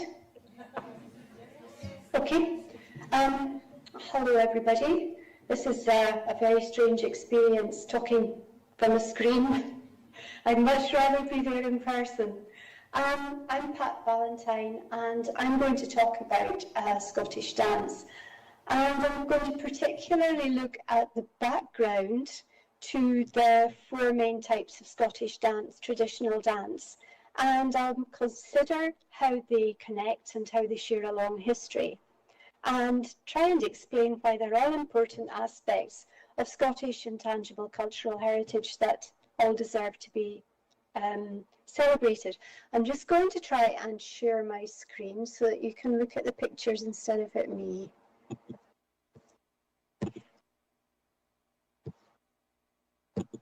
There we go. Right, now, so, as you will be aware, there are 4 main dance styles in Scotland today, and these are Scottish country dance, Highland dance, collar-led ceilidh dance, and percussive step dance. Scottish country and ceilidh dance are social, participatory styles, whereas Highland and percussive step dance are solo, presentational styles. Scottish country and Highland dance have become regulated. That means that each is controlled by an organisation that decides how the dances should be taught and how they should be performed, and, in the case of Highland dance, how they should be judged at competitions. Regulation does not make these dance styles any more or any less valid than any of the other styles, nor does it make them any more or any less Scottish. Both collar-led ceilidh dance and percussive step dance were introduced as reactions to these 2 regulated styles. Now, if I go back a bit, until the 20th century, dance teachers were commonly known as dancing masters, in spite of the fact that there were plenty of women teaching. The teachers taught both Scottish country and Highland dancing, and many teachers were itinerant, which meant that they would travel to various locations and maybe spend a period of between 6 and 12 weeks teaching before moving on. Many dancing masters taught the same dances as each other, but often with some significant variations. Until the 20th century, dance teachers were commonly known as dancing masters. Oh, I've just told you that one, sorry. This is Sketches. This is Francis Peacock's treatise on dancing. And this is the oldest written source that we have. The book was published in 1805 by Francis Peacock. He died 2 years later at the age of 83, and he had started teaching in Aberdeen in 1747, so just after the Jacobite Rebellion. In his book, Peacock described 10 steps that he had seen Highlanders dancing. And he explained that these steps could be put together or altered in any way that the dancer wished, as long as they fitted closely with the music and as long as the dancer was happy with the result. Some of these steps have found their way into Highland dances, into percussive step dance, and there is even one that found its way into country dancing, and you'll also find it in ceilidh dancing. Peacock also taught Scottish country dances, which apparently some of his pupils vastly preferred to anything else that he taught, although Peacock did call Scottish country dancing English country dancing. The next source that links to our present-day dance styles is found in the notebook of Frederick Hill, the notebook of dances that he compiled in 1841 when he was in his mid-20s. Hill lived in Afford in Aberdeenshire, and in this notebook he gathered versions of quadrilles, country dances, Highland and other solo dances from 4 different itinerant dancing masters who visited the Aboyne area. Some of the country dances that Hill described, such as, for example, the Flowers of Edinburgh, are still danced today. And he wrote down 2 versions of the Marquis of Huntly's Highland Fling, which became today's Highland Fling, as they were taught to him by 2 different dancing masters. And there are some interesting differences between the 2 versions, such as one version begins every step off the left foot, and the other version begins every step off the right foot. He also wrote down step descriptions for no less than 14 solo dances, and these included percussive dances such as the Earl of Errol and the solo Flowers of Edinburgh, which I have the instructions for here. These percussive dances, some of which also, as I've already said, included peacock steps, were very popular in the 19th century. But like the Highland dances, were to be softened by the regulatory bodies in the 20th century. And these percussive dances, many of them became what are now known as the Scottish national dances. One North East teacher, Bobby Watson, who died in 1997, continued to teach dances such as the Earl of Errol as hard shoe dances. These 19th century percussive dances were taken across the water to places like Canada by the Scottish emigrants during the 19th century. And some of these emigrants landed in Nova Scotia in Canada. A book of interviews with dancers from Cape Breton that was published in the early 1990s has many references to dancing masters who came from Scotland. In one interview, the respondent, when talking about dancing in Cape Breton in the early years of the 20th century, referred to no less than 4 dancing masters who had emigrated from Scotland and taken the dances with them. So the many variations in steps and dances that were being taught by dancing teachers were considered by some people to be a bit of a problem. And this resulted in 1923 in the formation of the Scottish Country Dance Society to tidy up the dancing.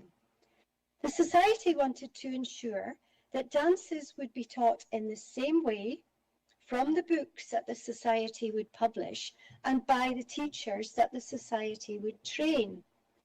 The Scottish Country Dance Society quickly became extremely popular and within a few months had published the first of its very many books of dance, and you see the inside page just here.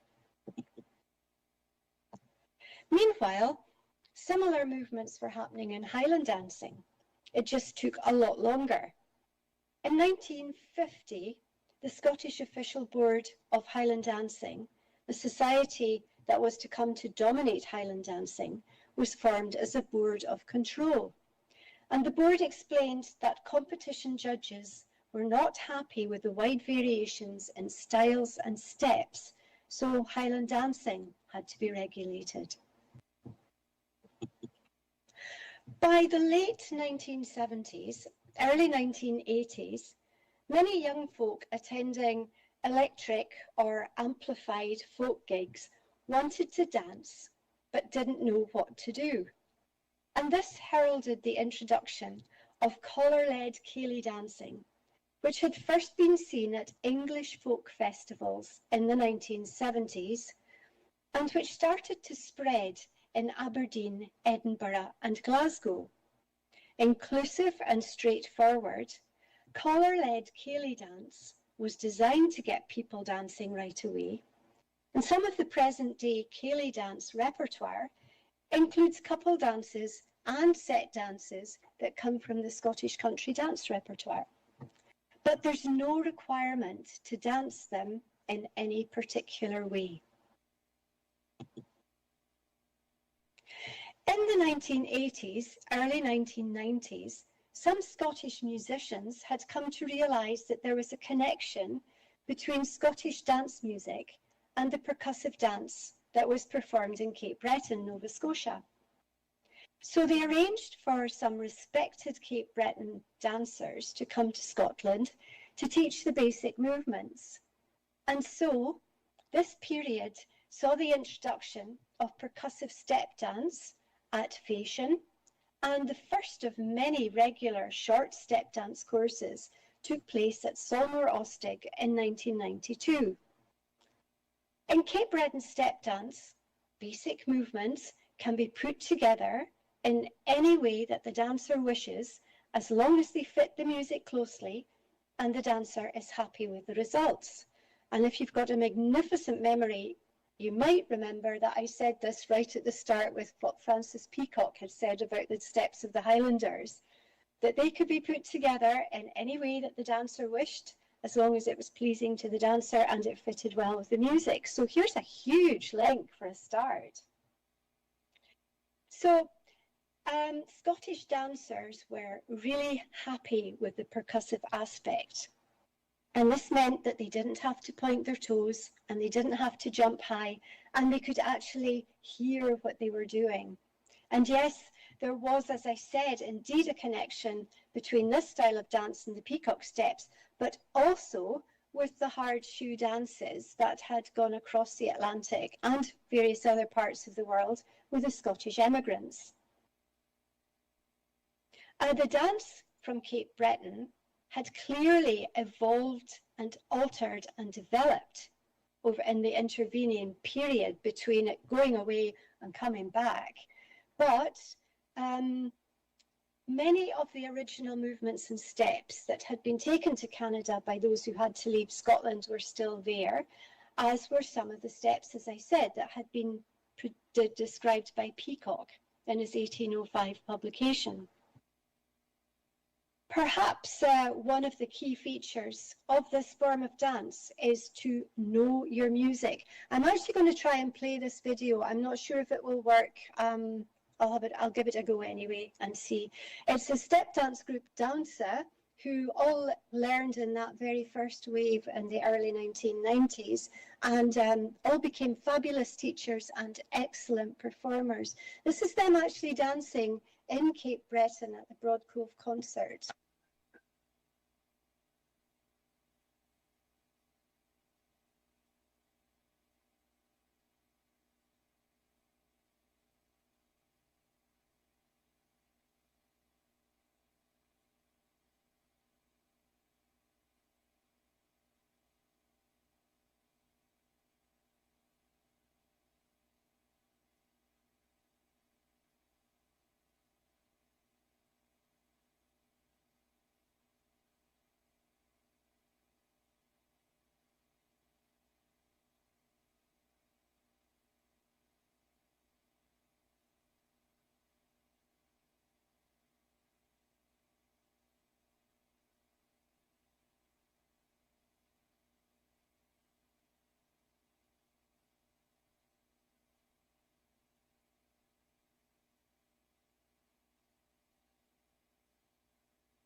I have taught and performed percussive step dance since the 1990s, and I have noticed a distinct difference in style between how it is performed in Scotland and how it is performed in Cape Breton. Many Cape Breton dancers tend to dance lightly and often quite high up on their toes. Sometimes, especially in the summer, dancers will just get up and dance in bare feet. Hard-soled shoes are not a given requirement. Scottish dancers, meanwhile, tend to dance a bit lower with the heels closer to the ground, and this style can be a little heavier, but the resulting percussive emphasis is important to the dancers. So to sum up, we've seen 4 main styles of traditional dance in Scotland today. Each has developed in its own way, in one way or another. Each can be traced back over 250 years to the steps written down by Francis Peacock. There are also many connections between them. Scottish traditional dance reflects the social and cultural history of Scotland over the last centuries. Of the 4 styles I've referred to, step dance is the most endangered and struggles to reach critical mass. There are many reasons for this, including the costs that fashion can be faced with if they want to bring a step dance tutor to a fèis. It can be cheaper to engage a Highland dancing tutor as they will rarely have too far to travel. It would be wonderful if step dance was to be supported and incorporated into traditional music teaching in general, not just in schools and at fashion, but in higher and further education as well. There is a case to be made for more support attention and resourcing of step dance. Thank you.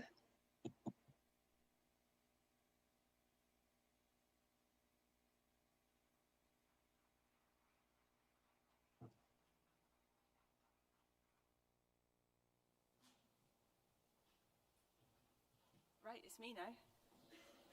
I'm going to address the elephant in the room, which is that we're running quite late. So, but there's 15 minutes scheduled for questions. So, hopefully we've answered your questions in the talks, and then we won't even need to do that.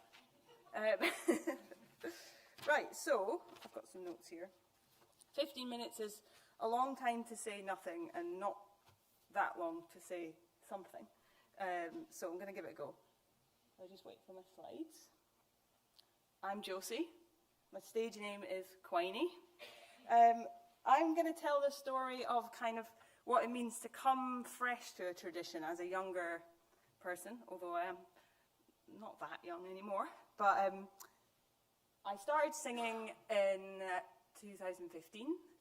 I mean, I'd always sang as a kid. I was telling someone on the train here that my first recording was the Pocahontas songs onto tape. That was my first a cappella recording. So, how did I come to this tradition, and what tradition am I singing in? So, I sing unaccompanied Scots song generally, although I do sing in English sometimes, and obviously there is a lot of English in a lot of the Scots songs. I am interested in an unaccompanied style which is often found in the Scottish Traveller community. I bring together the Scots tradition with some Gaelic and Irish melody, and what I'm really interested in is not necessarily the songs themselves, but the way in which the songs are sung. So I guess I'd strive to sing in an old way, if that makes sense. So in 2015, I had just moved to Glasgow, and I'm from Edinburgh, hadn't moved very far. I heard Sheila Stewart on the radio singing. I think it was a kind of commemorative programme about her work, and something just clicked in me. I'd always loved singing in what I now know is Scots, but at the time I didn't know it. So basically I love the Jelly Peace song. That's my party piece and will always remain so. And suddenly I was hearing this Scots, but not only that, I was hearing it sung by a woman who wasn't striving to sing beautifully, but was striving to sing what I deem to be authentically, or with this kind of like unpolishedness that gave the songs this totally different meaning to me. So I started exploring this style of singing, and then I found Lizzie Higgins, and her voice and her approach have been my kind of main kind of North Star, to use some kind of corporate language. Don't know why I'm using that. And yet, I also draw on, as I said, I draw on a variety of different traditions and influences. Lizzie I use as a kind of what would Lizzie do kind of approach, because I love how she is unafraid to make songs her own and to bring new material into the tradition. So she's a kind of in-between. So she was born in 1929, and she died in 1993 when she was 64. And she's the daughter of Jeannie Robertson, so she's from solid tradition-bearing Scottish Traveller stock, Aberdeenshire. But she really asserts herself as a unique performer from her mother, and she's very influenced by her father's piping that's linked into her songs. But also I can see in her that she is not just a passive bearer of tradition, she is a creative person who has a vision for how she wants her voice to be heard. And I find that so inspiring, and it made me feel able to start bringing in other sources. So I work a lot with the poetry of Marian Angus, because I love how she uses nature motifs in her Scots poetry to kind of talk about relationships. There's a picture there of Thomas McCarthy, who's an Irish traveller singer, and he's just great crack, and he was very, very supportive of me at the very early stages of my singing.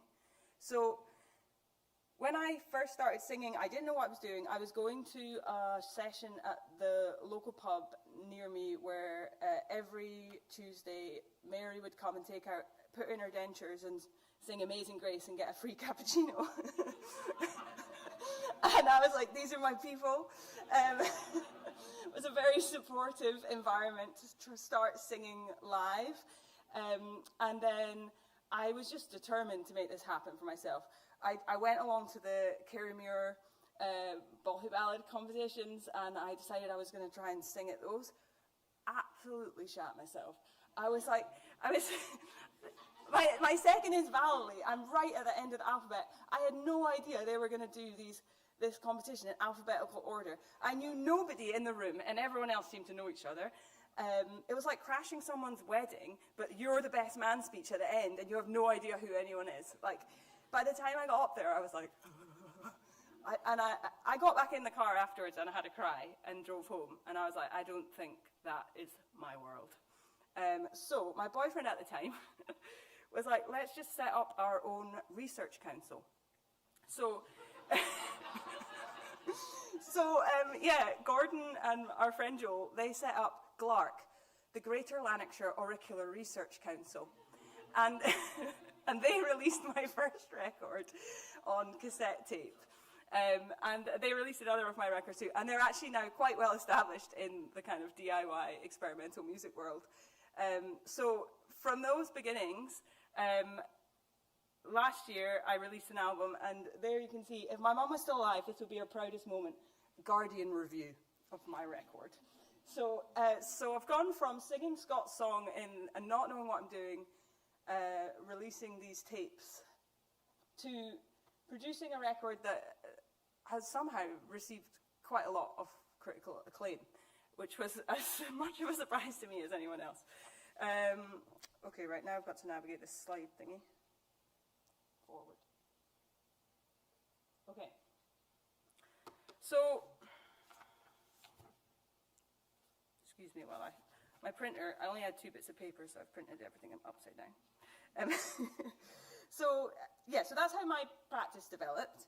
And I was kind of battling with lots of questions throughout, and I still do, around what is authentic, how do you produce authenticity, what right does who have to sing what songs, how do you work with a language that you don't speak day to day and that is also constrained by class dynamics. As a kind of middle class child growing up, I was hearing Scots, and my parents would tell me it was the wrong way to speak the English, so navigating that. And then also feeling this sense of not quite belonging in the trad world, not quite belonging in a contemporary music world, and being highly amateur, i.e. having no idea what I was doing. So as I've learned more about the practice, I've relaxed about these things, because I've started to understand that while we see these traditions in silos, actually they are continually shaped and reshaped by migration, movement, technology.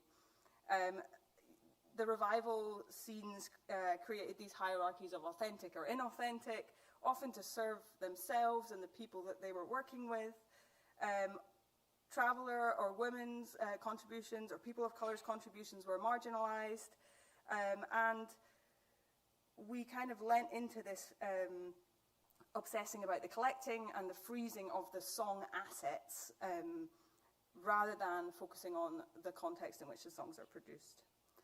So for me, what this singing is about, it's like, when I sing these songs, I feel really, really good in my body.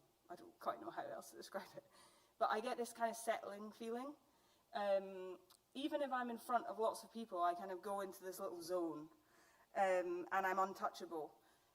Not always, sometimes I'm freaking out inside my head, being like, what are the words? But if I'm in the flow, then that's how it feels for me. And that's why I've been so determined to keep doing it.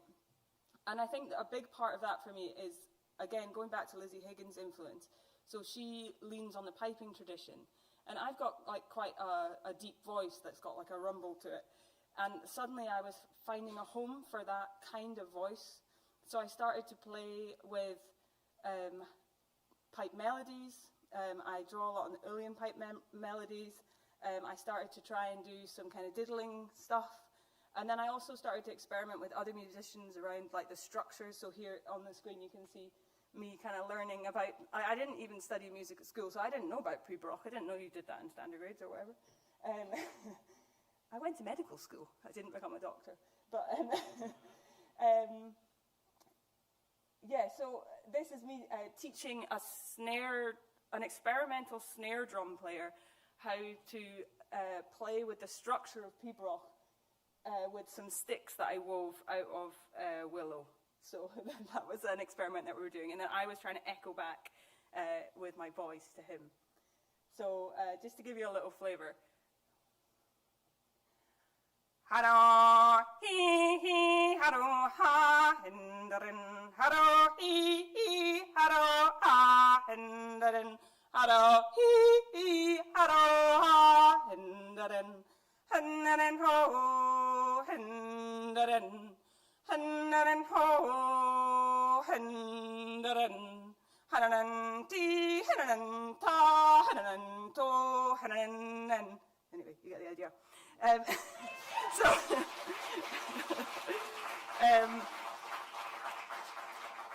thank you. So, yeah, I mean, Lizzie, again, the what would Lizzie do thing, like, so she brings together voice and pipes, she brings together Scots and Gaelic traditions.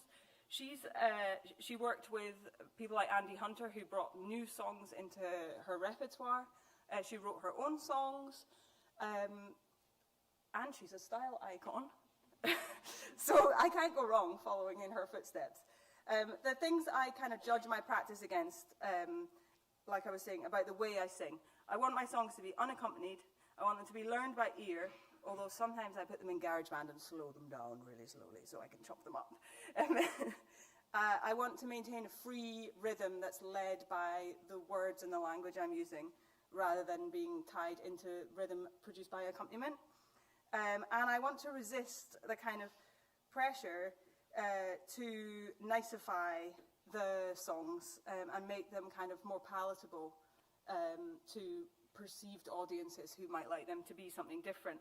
And that's actually the hardest thing for me, is to like resist the pressure, especially now that I'm being asked to gig in spaces where people aren't coming to see this particular type of music. They're just coming because you were in The Guardian, you know, so I'm finding that a challenge, to stick to my guns. So, my next slide. So, my songs are just a product of me and my life, and I think Gary touched on this, like this idea of being connected to land, to places. Like, I am all about not preserving or collecting songs, but like following a line of inquiry that produces the songs. And, you know, there are endless songs that we can access now in archives and across like the recorded internet, the recorded internet. Like, you know, there's so many songs. What we need to be able to do as tradition bearers, or I'm not calling myself a tradition bearer, what am I saying? What we need to be able to do as people who want to tap into this is to know from our perspective what is important to us, so that we can sift through this huge collection of material. So our memory, the way that we remember things, the way that tradition is passed on, we don't remember everything that we know all at once. We remember the things that are relevant in the moment that we need to be remembering them. So I feel strongly that we need to not only preserve songs, but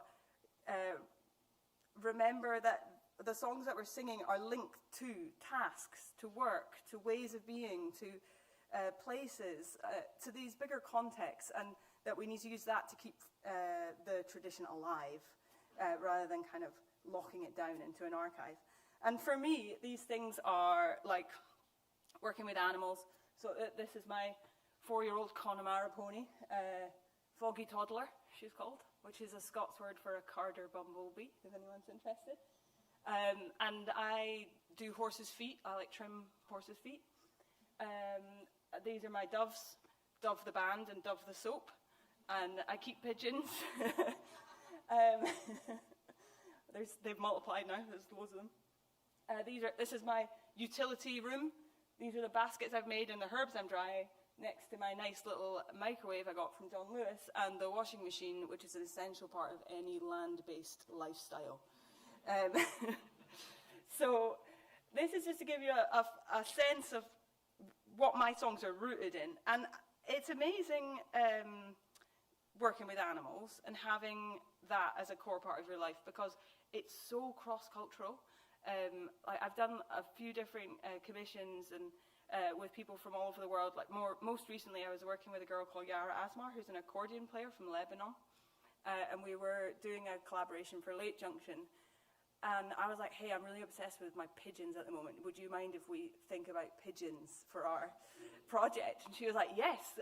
And then she had all these old tapes that from her granddad. He'd been trying to record music off the radio, but instead his tape recorder just picked up the pigeons that lived on his windowsill. So she had like hours of recordings of like Lebanese pop music with pigeons being like shuffling around over the top.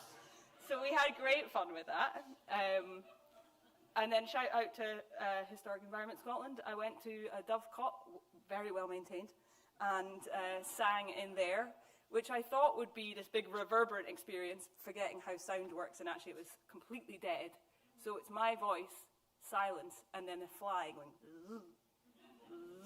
So the animals are such a connecting thing for me in my work, and they really help me connect with others about the work as well and help me tell the story of the work. So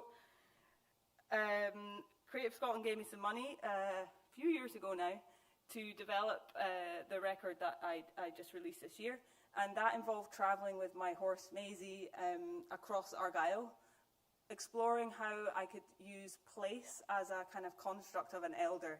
So how can spending time in a place in a different way from usual help me to tap into a sense of kind of deeper history and help me kind of digest my songs and get to know them. So, I don't know what time it is. Just to kind of give my takeaways about intangible cultural heritage and the construct, I think, like, I have lots of thoughts about it and its value or its kind of not value, unvalue. I think one of the things that gets forgotten maybe is that in order for this work to be alive and well, it needs an audience. It needs to be living in a context where people want it. And that context is maybe part of the challenge, I think. So historically, you know, we had a lot of space in our lives for 10-minute ballads, maybe.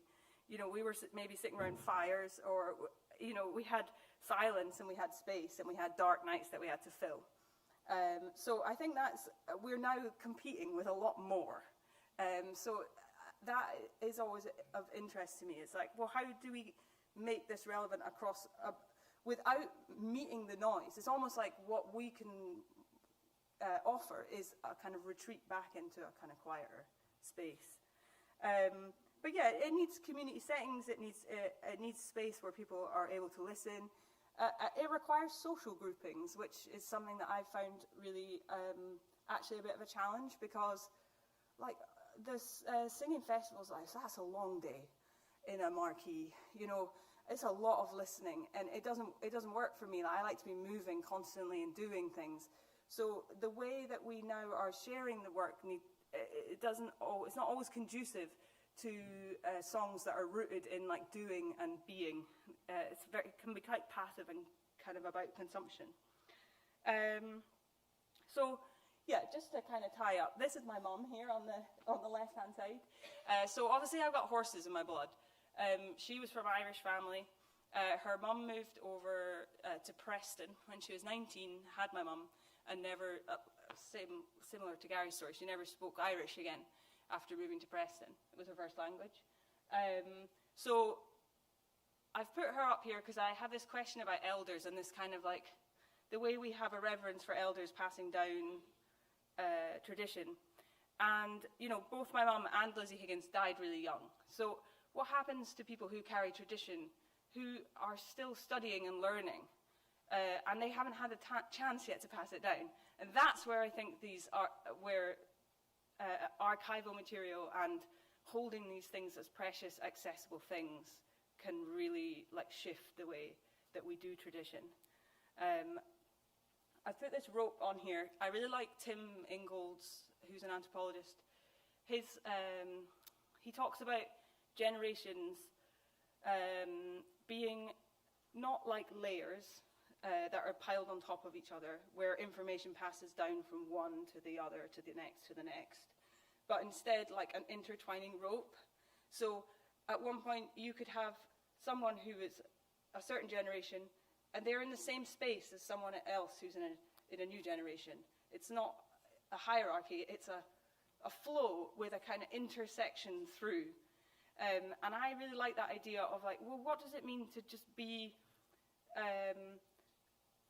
allowing the curiosity across generations to inform not just one way, but both ways.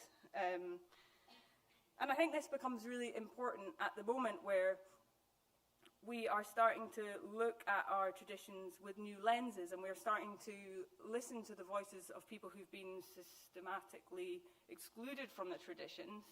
And it's only through taking an intersection across generations that we're going to be able to form new ideas about what Scottish tradition looks like in a post-colonial anti-racist setting, for example, or in one where it's recognised more the way that Scottish travellers have been treated over the centuries that they've been carrying these traditions for us.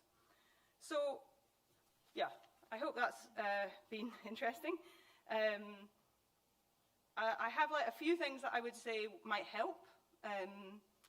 So I would say that the way that, like, because I don't know much about this audience, but from what I can gather with the people I sat with on the train, is that there's quite a lot of people working within kind of heritage institutions who are maybe holding some of that power about how these things are funded and preserved and things. So I would say some key things would be that there's a lot of focus in arts funding, particularly around residencies and going to other places to either do your research or perform. And I would say there's a lot of value in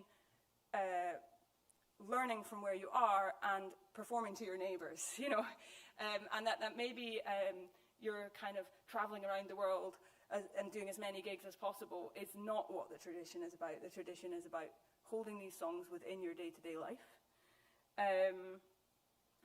And I would also say there's a fine balance between supporting community activity and the transmission of tradition and not invading community spaces with kind of project outcomes glasses on. And that is, I mean, I've sat on both sides of that, and I know it's a challenge, but it's just something I think about. So yeah, that is kind of all I've got to say, I think. If anyone's interested in my research, I've got some books with me that are like artist books that I made off the back of the kind of pilgrimage I did with Maisie, my pony, which touches on a lot of this. And yeah, I'll just have a little table downstairs somewhere, so please do come and say hi if you're interested in this kind of work. And I'll probably sing it like Kaylee later.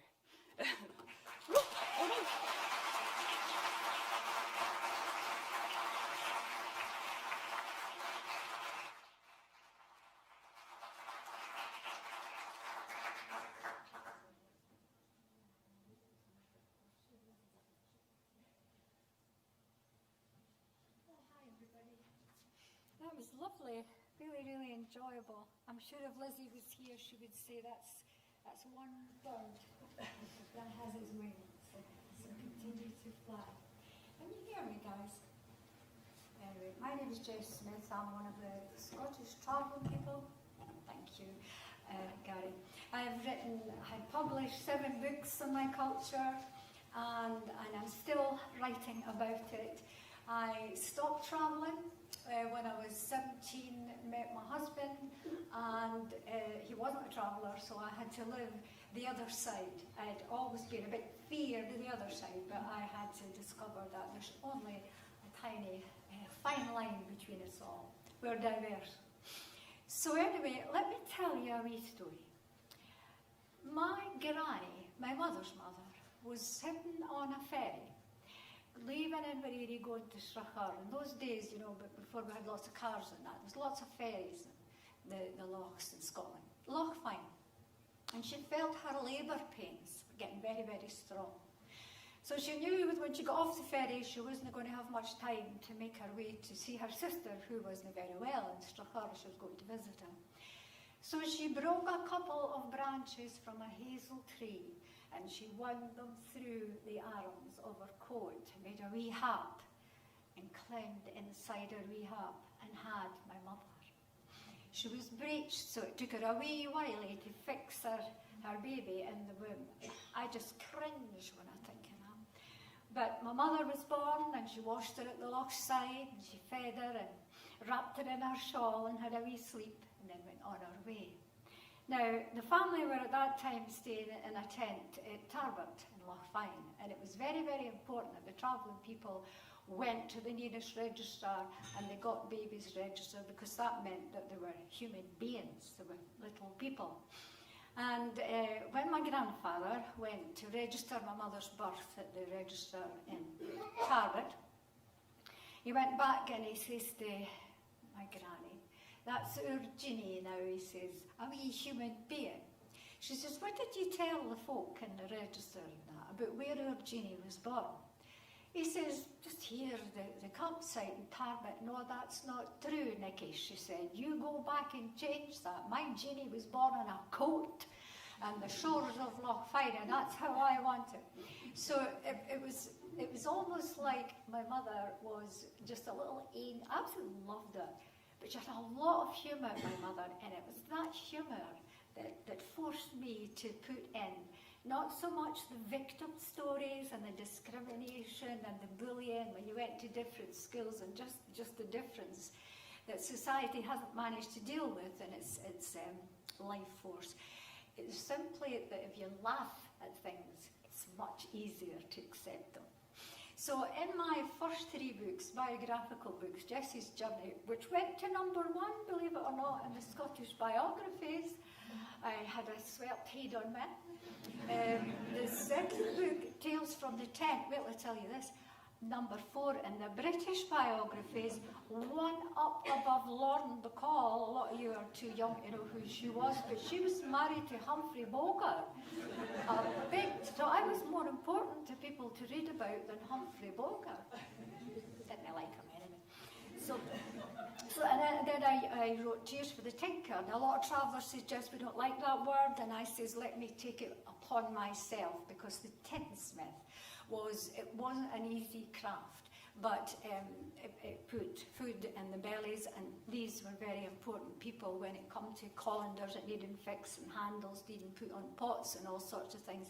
The tinsmith was very important, and I wanted to respect the name Tinker by calling my 3rd book, that's the 3rd chapter in my life. What is my life? Well, I'll tell you. I love sharing this story. We were staying in Pitlochry in a field at Dunfallen Day, and my mother had just had baby number 8. She had married a fella who was born in a tent as well. My father, Charlie Riley, born in a tent at Canusie, beside the burn, just beside the Highland Folk Museum yonder, or in that area.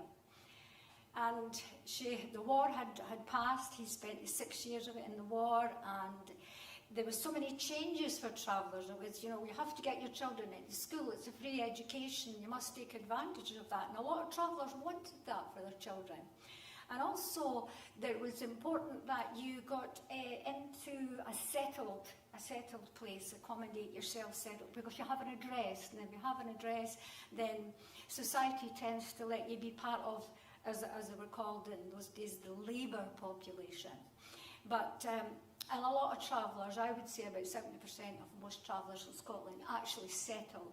And the 25% that did go around, that 75% was actually seen in the summertime on the roads, the berry picking and stoning fields and gathering brock wool, because you could sell wool rags to the ragman. So it was always ways of making a living. So anyway, she was sitting there, or should I say she was on her knees, my mother.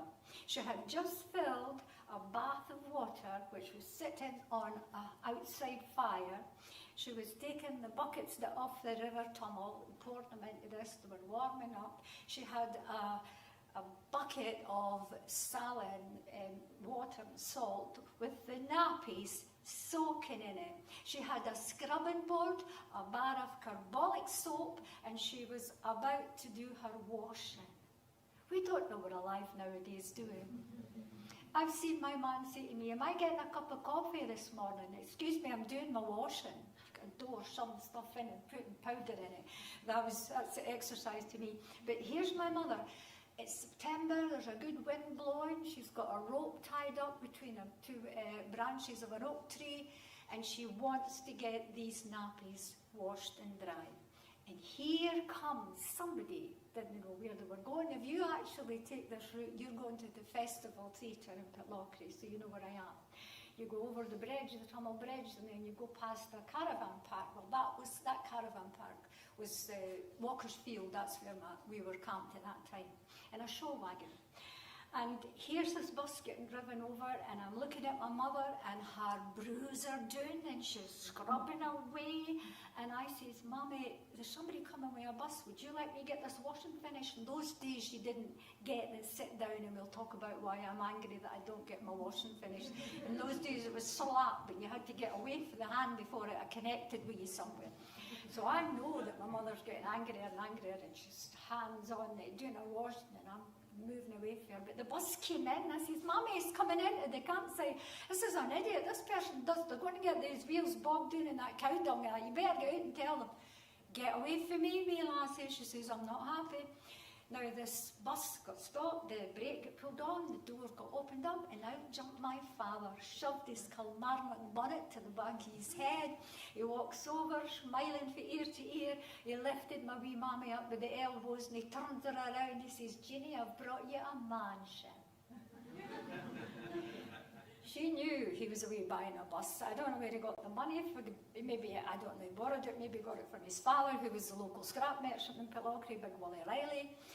But she did not want to live in that bus. Her 4 older daughters definitely didn't want to live in that bus. Posh nosh my sisters, honestly. They weren't even called the Queen, their cousin, they were so up there. So I'm not living in that thing, you know, if I'm not sleeping in there. How am I going to keep my blouses clean and things like that? My mother just shook her head, and my father says, Jeannie, please allow me just another wee while on the road, just a wee while to go where I want to go, to work where I want to work, for farmers and doing the rats and the mice and things like that. Just let me have a wee while. I've spent 6 years being told what to do, never knowing if I was going to be alive the next day, finishing off my army in a tank. He was full of shrapnel when a bomb exploded in his tank as they were advancing along the Rhine. He didn't want that. He wanted to keep going, and she wanted to settle. So this argument went. Now, I don't remember I was only 5 years of age. I didn't know anything. But I do remember wee bits and pieces of my father doing this bustle, pulling out all the seats and turning them around and making wee beds and putting a Queenie stove in here and bolting it in behind the driver's seat. He liked his seat, my father, when he was driving along the road, right, you know. And then a cupboard over this side with to take all the house, the pots and pans and all the dishes and such as, and the luggage compartments, we all got one each. You know, he was giving us he was preparing a home for us, a mobile home. And my mother had seen the end of her travelling days. No more walking behind the horse in the winter time where the dung and the gutters were frozen and they were covering your shins past your knees. No, that was all finished. No more arguing with the farmer or the police or whoever. She wanted to settle. So he dug this bus, right, the inners of this bus out. Tangible, intangible, I haven't got a clue, but the arguments, they were not intangible. He made a beautiful job of it, and all I could think about saying, I'm going to stand behind my father, and I'm going to be the lookout, and I'm going to tell him what to do, where to reverse, and everything like that. I love this. This is me. I must have been like my father, but not my sisters, my mother. No. Anyway, I do remember this. Jeannie says, Jess, he said, let's you and me go to Perth. Great, in a wee 410 van, which he used as his, his motor to go here, there, and everywhere. And we went to Perth. It's kind of like Harrods, isn't it? Perth. It's the shop to be if you wanted to buy something, upmarket. Went right up the top to the department of carpets, and he chose a stair carpet. Greeny, bluey thing with a wee fleck in it, thick as anything. And this was to run up the gangway of the bus, and in a bus it's a fitted carpet.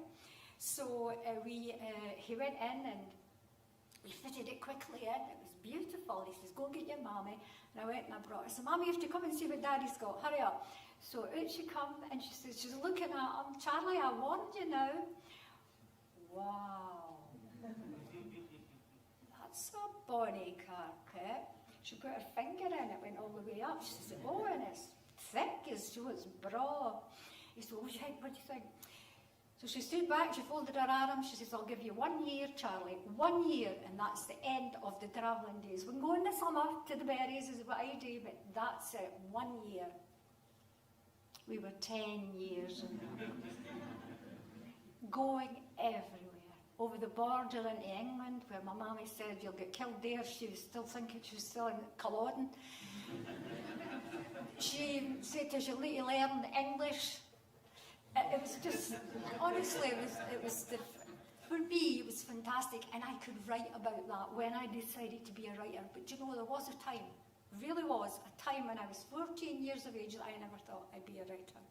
Because my mammy, being the way she was, she didn't go to school herself as such, maybe at the odd time and that. We taught her to read and write and that. And she used to get her words mixed up. She was constantly saying something that meant the opposite and that.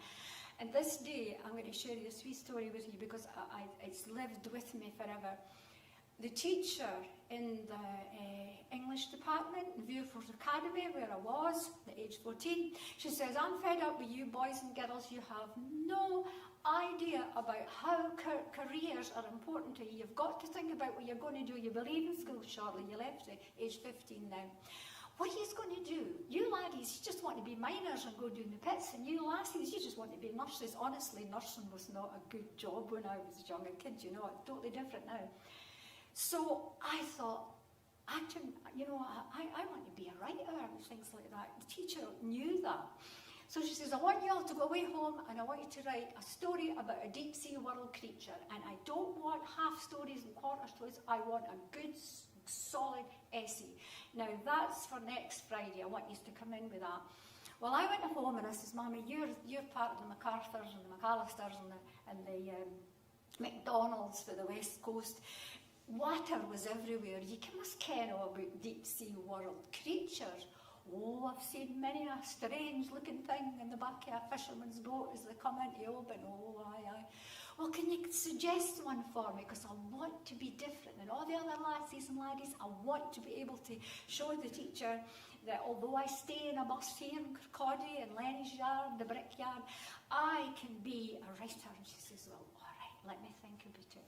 And she thought a wee while and she said, I remember picking up the cover of this boat and I near got a fright. She almost fell back on my back. She said it was this strange thing lying in the boat among all the fish. Big round head, 8 legs it had on it, and it had a long snout like an elephant, and mouth was up there somewhere, its eyes were shut. I don't know what colour the eyes was, but it gave me the frights when I seen it. Octopus, that's what it was called, an octopus. Mommy, that sounds brilliant. I could write a Secret Service octopus. He could be a James Bond character. Oh, Mum, that's great. Well, I'm sitting at the back of the bus, and I've got candle after candle, and I'm writing chapter after chapter. He even had a love affair with a Russian hammerhead shark. Oh, I just went all in. And anyway, I'm finished, and I says, right, it was the Friday morning, and I says, my mum has got it all ready to take to the teacher. Oh, she'll be happy with that, hen. She said, but you've got everything right, haven't you? Yeah. What is it? She said. But wait a minute, those legs, they weren't legs. Testicles. I have no idea. I've got 7 sisters. I didn't have any brothers. My father was very discreet when he put his clothes on. And in those days, you didn't get taught these things at school, did you now? You had to find it for yourself. Usually it's called the red face time. Oh, there was names for things, but they were just, throwaway names, playground stuff. I did not. I did not put that together with that. So off I went. Oh my goodness, my head was just bobbling like a bubble on top of my shoulders. I walked up this teacher smiling. Yeah, I'll show you a lot in a minute. Wait till you hear my story. So the teacher says, I said, Miss, can I read a wee bit? Yes, but you need to let me get the register done, which she did. Did the register, and she's right, wee Jessie's got a story here. So I'm up. Started, it was all quiet. And I actually, on a Friday, usually, there wasn't that many folk in the classroom. The laddies would usually playing along the beach, gathering coal, coming off the tide, and the lassies were awake, putting their hair in and thinking about plucking their eyebrows, trying to get into the Burnt Island Pally, kidding on their 16 and they're not. So there I am. He stood there on the rock. He looked at the submarine, the moon high in the sky, grey, ribbons of cloud flitting over the moon. He knew that what he had under his spout was the secrets that would save the world. He had to get out there. The weather was turning. He knew there was a storm coming, but he stiffened his testicles.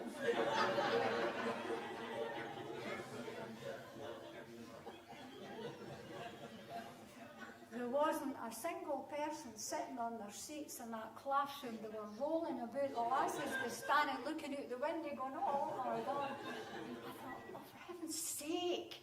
Well, oh, dearie me, what's happened? Miss couldn't look at me. The veins in her neck were exploding. She was purple. Come here. So I went over, the blackboard was here, and I says, Miss, what is, why are they all laughing? Davy Guthrie stands up and he shouts, hey Lawrence, how many have you got, pal? There was 8 testicles. Oh, Lord Almighty. When the teacher told me, that's when it sunk in, I went, Miss, that's not what they're called, is it? I'm afraid it is, Jessie. I says, can I go home, please? Well, under the circumstances, I think it'd be better if you did. Well, I went home, and my mum is sitting there, and she had this thing about crocheting scatter cushions. It was a hippie era, so you couldn't move in the bus for scatter cushions. Everywhere. You sat doing about 10 scatter cushions scattered up the back of your neck. Oh, lassie, she said, how was it? How was it? Why are you home so early anyway? I says, Mommy, I'm going to say 2 words to you and I'm not going to say anything else after that. Is that okay? Maybe about 170 years from now I'll speak to you. Oh, that sounds serious. What's wrong? 2 words, Mommy. 8 testicles. Yeah, well, what's wrong with that? That's it, Mother. No speaking to you, that's it, I'm finished. And I'm not going back to school. I'm finished with school as well. I'll go and sweep up the hair and the hairdressers. I didn't want to go back to school ever again. Oh, is it my fault? No, forget it. Oh, what have I done? Oh, Jessie, what have I done? I'm so sorry, my wee lassie. Oh, what a mistake. What a stupid fool, now that I think about it. Oh, for goodness sake, and you wanted to get it all right, didn't you? It was 6.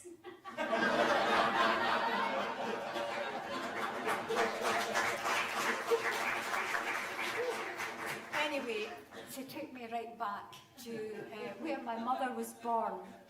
I was doing a talk at Sanford Sandbank in Dunoon, and an elderly lady told me about the Tinker's Hat being in a state, terrible state, and I'd forgotten, I actually forgot that, because when I was a bairn on the road, it was just, we were just going from campsite to campsite, but there was a place where travellers got married, a little circle, it turned into a heart with white quartz stones embedded in it, on the crossroads, the Dunoon Road coming down from Lochgoyle Head, and it was, she says, go and see it. Now we stay about 80 miles away from there, so my husband and I went up and we had a wee look. I couldn't find it, there's nothing, this Tinker's Hat was in a state, but where was it? Well, eventually we got this place that was covered over with dung and bits of pallet, and it was all in a mess and things like that.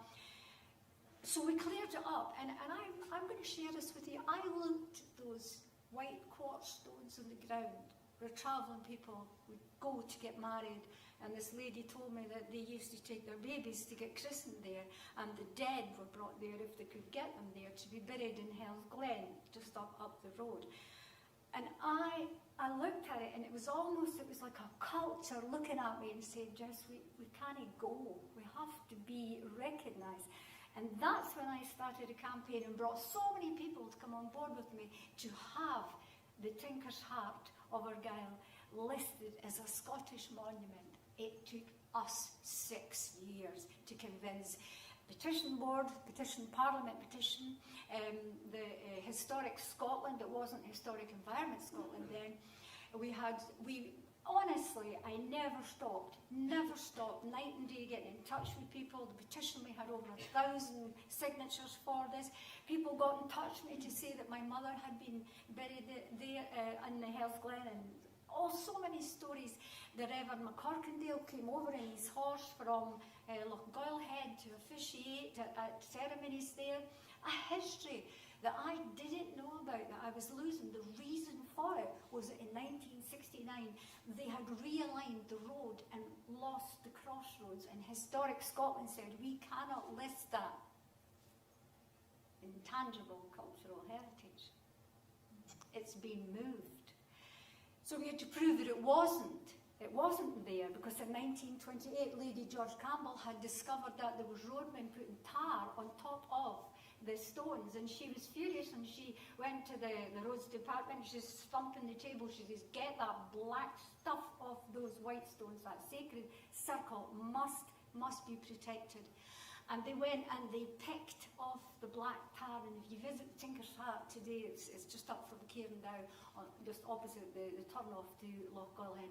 You will see black all going round each of the stones. So we had to prove that. Time passed, lots of time. The wonderful Historic Environment Scotland sent a lovely guy called George Fintlater to work with us. The local MSP, Michael Russell, came on board. He helped. We all worked together. And one day the phone rang, and it was George Fintlater. Jess, have you looked at your emails? He said, no, I'm doing this, I'm doing that. Go and look at them now. And there it was, Historic Environment had said we had done something that we'd never thought we'd do. We had to change our criteria. It's a listed monument. It's protected. And Scotland can stand and say, yes, the travelling people are still here. And this little heart on the ground proves it. Thank you.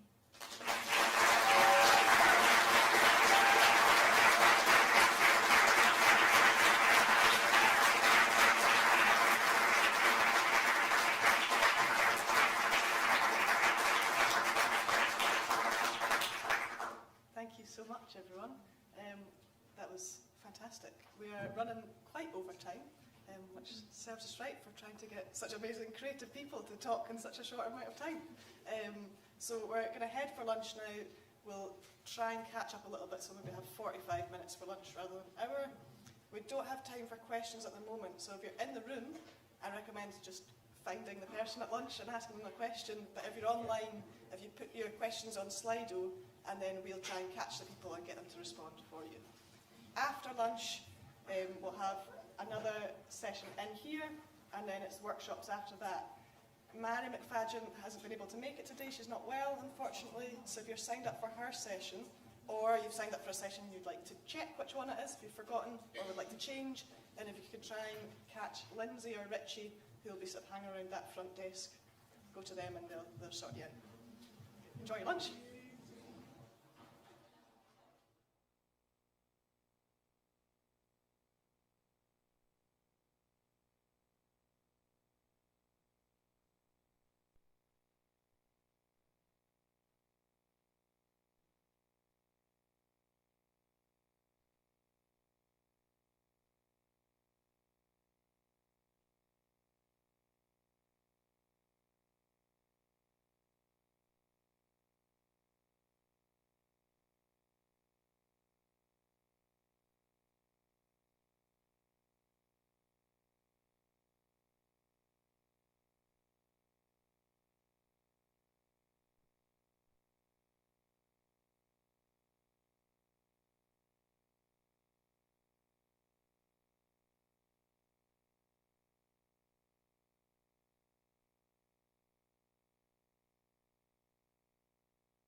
That's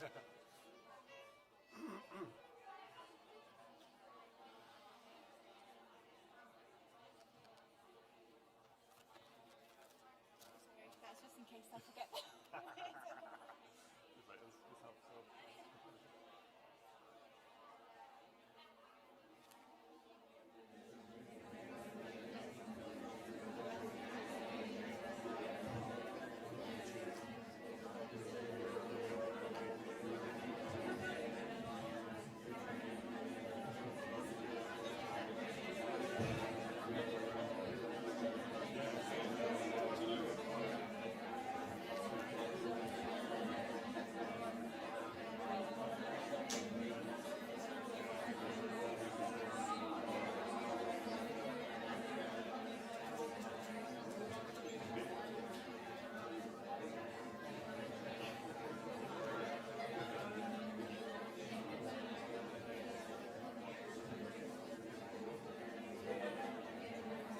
Hello everyone. Thanks for coming back. Fast am I. My name is Jacob O'Sullivan. I am the Museum Development Manager at Museums Galleries Scotland, one of the partners of the ICH and Scotland Partnership, and one of the organisers of this. It's so great to be here with you all today and to have everyone here. Thank you all so much for coming. I've really enjoyed it so far, and I think we've heard some wonderful talks, particularly from practitioners, and had some wonderful music. In this session, we're going to look a little bit more in depth at different ICH supporting organisations, and really how ICH is explored at the strategic level, and kind of what that means in terms of social impact and other concerns like this. So, for this session, we're going to hear from Creative Services Scotland on EDI and Traditional Arts Research, from Rachel Blanche. We're going to hear from David Lees from Galgale, and we have music from Isla Collister, and we are also supposed to be hearing from Dr. Brija Madril, who's the Director of Culture Vannin, the Manx Heritage Foundation. Unfortunately, Brija is unable to make it this morning. However, she's written a brilliant script that I'm going to read from. So please bear with me, but it's really interesting. I am, as I say, I'm Museum Development Manager for Museums Galleries Scotland, but I am also a trustee of Culture Vannin. So for the purposes of this talk, I'm talking as a trustee of Culture Vannin, and thank you very much indeed for listening. I'm reading this in the first person, but it's the words of Brija Madril, but Jacob might come out occasionally. So keep your eye on that. Oh, it was already there. Okay, ICH in the Isle of Man and Year of the Manx Language 2026. So in 1980, a craftswoman presented a petition to Tynwald, and Tynwald's the National Parliament for the Isle of Man. Just as an aside, this is Jacob now. You might know things like Dingwall, which has the same root, Tynwald, and the Icelandic Parliament. So Tynwald being the National Parliament of the Isle of Man. The craftswoman wanted a home for the Manx language, for music and dance, for crafts, for culture. She was ahead of the curve, and I wonder if she had any inkling that UNESCO would eventually catch up. Sheila Tarr's call was for a permanent centre for the island's art, culture, craft, language, literature, festivals, and so much more. Her vision led to a select committee report and ultimately the Manx Heritage Foundation Act 1982. Culture Vannin is the trading name for the Manx Heritage Foundation, and we have been supporting Manx culture and intangible cultural heritage, living heritage, or, dare I say it, living culture, for over 40 years. And, without further ado, I'd like to introduce you to some of our intangible cultural heritage, performed by my co-presenter, Manx speaker and writer, fiddle player, singer and composer, Isla Collister.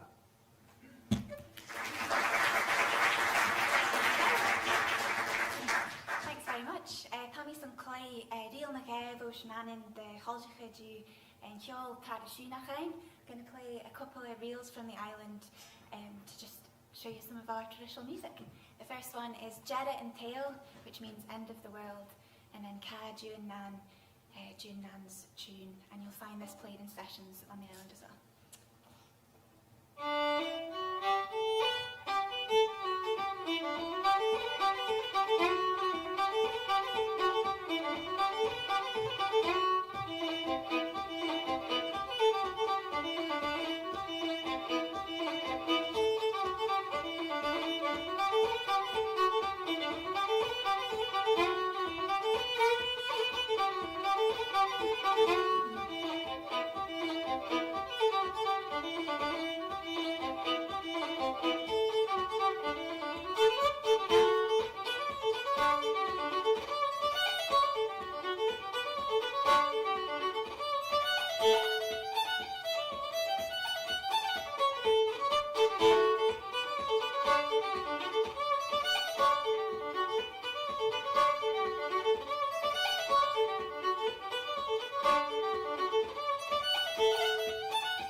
Thank you so much, Ella. That was banging. That was brilliant.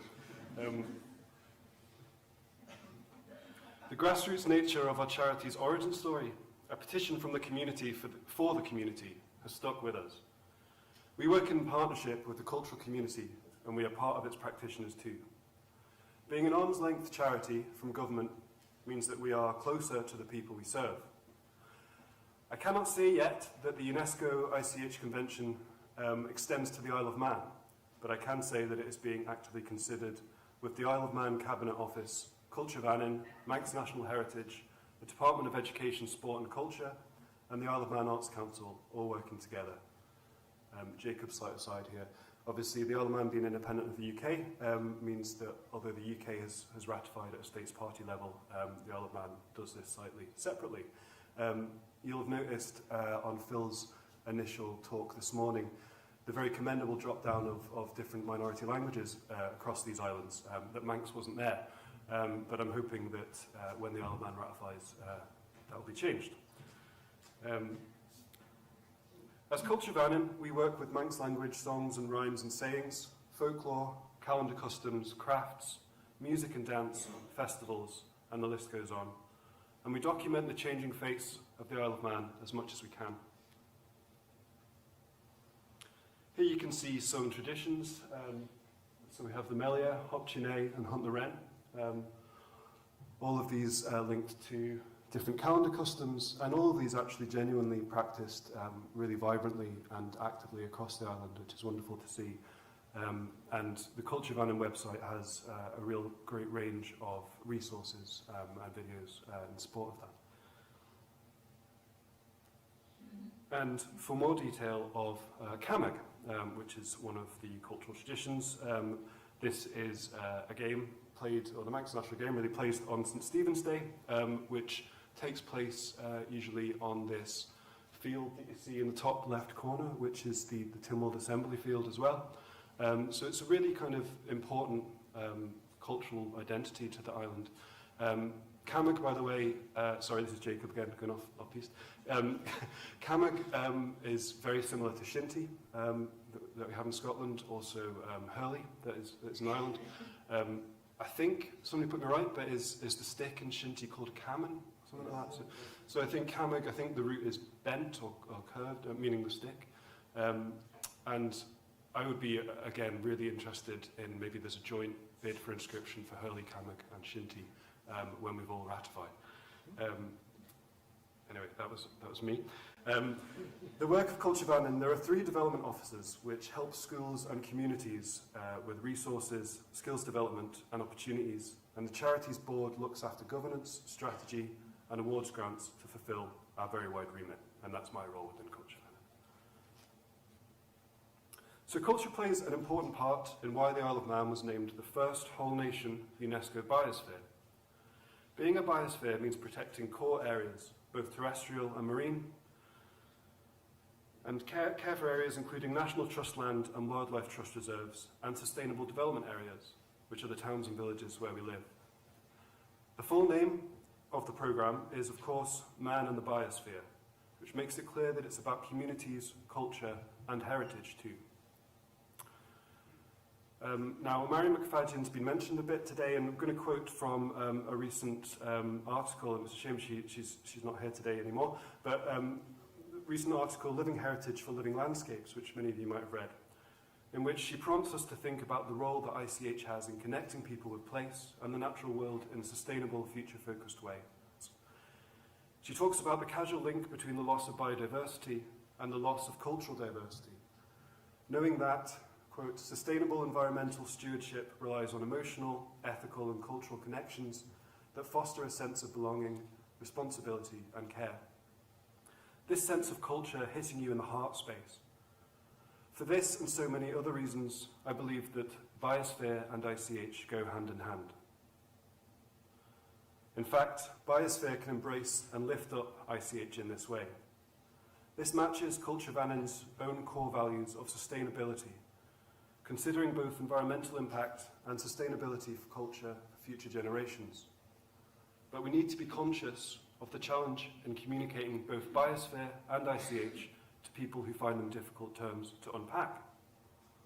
So a recent professional practice study for the MA in International Cultural Heritage Management at Durham University, led by a Manx student, Amelia Darrach, showed that participants believe that the celebration of Manx ICH is generally on the rise, that young people are not only preserving tradition, but also creating and learning new dances and tunes, and that ICH is developing and being transmitted organically.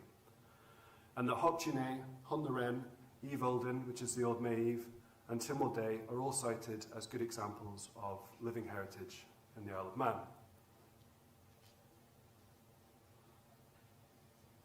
Some parts of ICH in the Isle of Man are healthy and are growing, but there is also a fragility which we hope adopting the Convention will help address, as it raises awareness about what exists and what could be lost. We may know, for instance, that all children in schools will learn about Hopchine. Hopchine is the Manx version of Halloween, and again, I believe there's a similarity with the word Hogmanay, and it's about the year ending, or the year changing.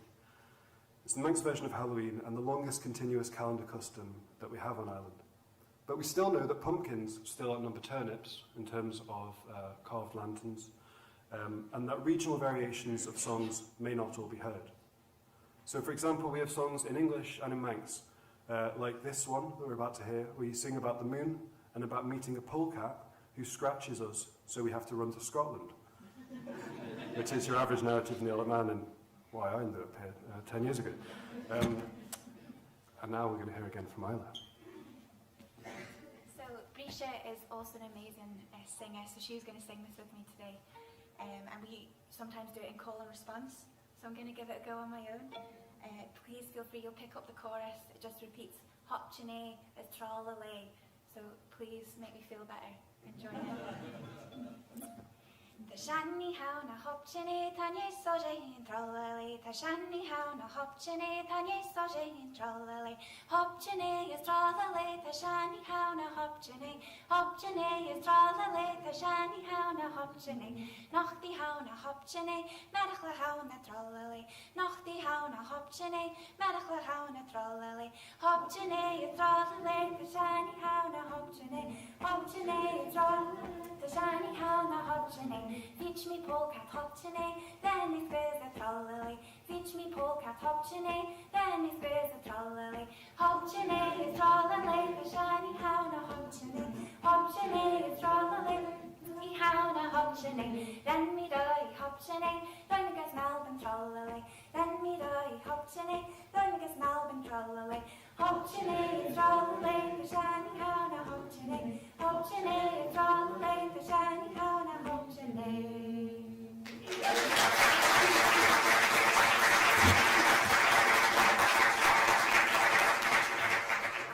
Thank you, Isla. Yeah, I was not confident on the singing. I promise you, it's actually really interesting that different versions of that song are sang throughout different parts of the island. I grew up in Castletown, where we sing a very different, very kind of English version of that. I think I grew up in Peel, where there's more of the Manx might be more heard, and it is really interesting. I think on a very quite small island, there is such diversity, and you very much still sing that instead of saying trick or treat. I know we have guys in here in Scotland, and it's a very similar thing where people maybe are telling you a joke, but on the Isle of Man we like to sing that song. So we do know that a combination of community and development work by Culture Vannon and others has done a lot that is right over the decades. The Isle of Man now boasts professional traditional musicians and singers, and also spontaneous growth and community celebration. We are also opening up opportunities to people who want to connect with the Isle of Man, no matter where their journey started. ICH can be a way to show how you become part of the community through participation, practice, and enjoyment. I want to briefly mention a very special Access Folk project at the University of Sheffield that Esbjørn Vettermark, who is in the audience today, has been working on with partners from across the British and Irish Isles about folk arts policy. This has been an important way for us to learn more about ICH and to consider the links between traditions. A little history lesson. The Isle of Man was once linked to Scotland through the Kingdom of Man and the Isles, and many other ways. We'll not mention the Battle of Ronaldsway, at which lots of Manx people were slaughtered by Scotland. We'll need your support now so that we don't feel isolated, so that we can follow the best practice that you have developed, so that we can contextualise our ICH more readily. When you're a small nation, like the Isle of Man, you need friendly neighbours.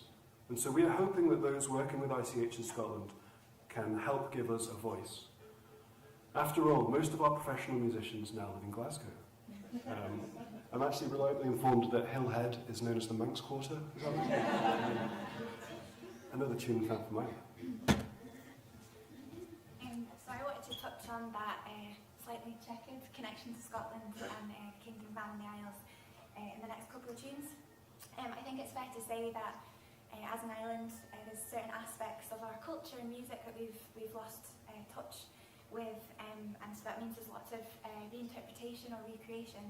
And as a musician, I think it's a lovely thing to look to our friendly neighbours to see what they're doing and use that to reinterpret our own music. And it's something I've been thinking a lot about this year as I work on a couple of projects for 2026, which Jacob will speak about in a bit. But I'm going to start off with a tune called the Deacon de Vannon, which means Kings of Man, and using a different fiddle tuning. There's really vague mention of a drone type style of fiddle tuning on the island, and that's it. We don't really have any evidence for it. So I've kind of looked to Shetland and Norway to recreate something, and then I've written a tune, a new Manx tune in that idiom as well. So yeah, this isn't traditional. I'll get told off if I say it as such, but yeah, hopefully it demonstrates that it's still a living and evolving tradition, and we've got lots to learn from our neighbours as well.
One of our key challenges will be communicating that the Manx language as an entity is not covered by the Convention, but that so much that belongs to it is. Excuse me. The excitement comes of having to do this at a time when we're preparing for Blaen na Gaeilge, the Year of the Manx Language 2026. We're making the year community-led with a backbone of events. The backbone of events and projects organised by us and other members of the GBIN Manx Language Network. We have three aims. One, to promote a positive image of Manx. Two, to increase participation and usage. And three, to inspire creativity and innovation and establish a lasting legacy. We're pushing out the message that we'd love to see people weaving old and new threads together so that there are ways that we can highlight and support ICH as part of this. There are lots of proverbs, traditional songs and special forms of expression like carvels, songs based on religious texts but not necessarily linked to the nativity that are performed at Christmas time, such as around evil women and dark stories of retribution. But with the year celebrating Manx, we have the opportunity to enrich the language by promoting elements of ICH as well as marrying them with other art forms. As Mary McFadden notes, names encode details about flora and fauna, landforms, traditional land use, settlement patterns, local stories and beliefs. A Manx language ICH can support and strengthen people's connections with the environment for a sustainable future. As an organisation, we have had two streams of funding for the community, £30, £500 Trish projects and a grant fund of £26,000. Even this small boost to funding will have an effect multiplied by the skill, knowledge and enthusiasm that comes from the community. We know that helping creative arts practitioners feel confident with the language, to feel that they can play with it and create using it, is a powerful tool to effect change. I've long said that there needs to be a Manx language version of the rap group Kneecap. So, our Trish projects ask people to play with fragments from ICH, if you will, to bring the Manx language to life in unexpected ways. Delivery is online or in person by or during 2026. And although we could only fund 30 projects, 82 were proposed. So, I and Risha would like to ask various language communities in Scotland if you can think of a way to connect with Blaen na Gaeilge 2026. More information can be found online at yearofmanx.im, so you should please get involved. And just, worth noting there, any Gaelic speakers or Irish speakers, any of the similarities that can be seen on the poster there. And to finish this whistle-stop tour of ICH in the Isle of Man, I'd like to briefly contemplate the Wren Pole. Each St Stephen's Day, a few sticks and greenery become the centre of a wonderful community gathering that is known as Hunt the Wren, or Sheilgan Dream. These sustainably sourced fragments come alive when you add people, stories, songs, dancing, skills. So when you add intangible cultural heritage. The circle dance around the wren bush shows the power of the community holding hands together, the power of partnership and collaboration. And we're excited to see how a greater focus on ICH can support our communities and traditions. And I would just like to say a big thank you to Fabricia for writing this and to Isla for the wonderful tunes. Thank you.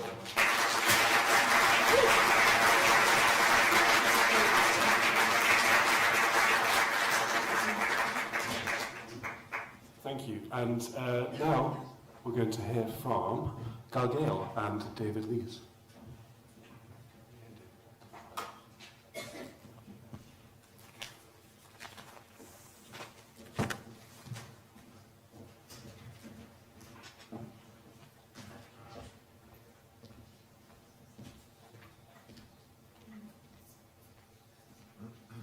I didn't do the slide presentation, so you'll just have this, which is a shame because actually Galgale is a very incredibly visual place, to the point of being sort of overwhelming sometimes. So it'll just be this and me. So yeah, my name's David Lees. I, until 2 weeks ago, have worked at Galgale for the last 8 years, but I've stopped doing that.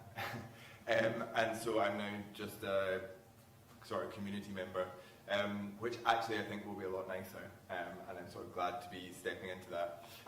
But yeah, thanks for inviting us along here today.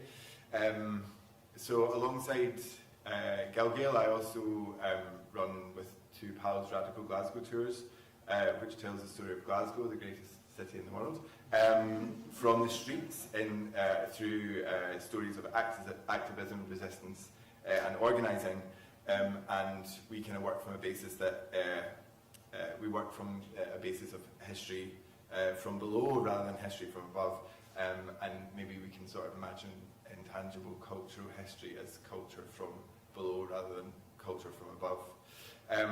So just a bit about Galgale. I guess most folk will be, maybe put up your hand if you are sort of familiar with Galgale. Yeah, so it's like half.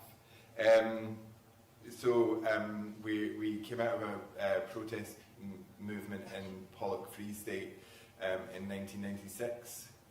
So as part of Thatcher's Roads for Britain campaign, the M77 was being driven through Pollock Park, which cut off Pollock, which is one of the more working class areas of, the outskirts of Glasgow from Pollock Park. And so there was a protest camp happened there. It was started by Colin MacLeod, and he was quickly joined by others who lived there for 2 years, right through like winters and summers. Sometimes there was a dozen folk there, and sometimes there were hundreds of people there. And it was a really difficult place. Colin got stabbed a couple of times. There was a lot of threats of structural and gang violence, as well as a lot of police violence. And when the motorway did go through, Colin and Jahan and others set up Galgale as a sort of positive version of what they stood for, which is a just Scotland freed from violence, scarcity and loneliness. So Galgale is probably most well known for its tangible cultural heritage, specifically the creation of a birlin, which is a traditional Scottish galley, which were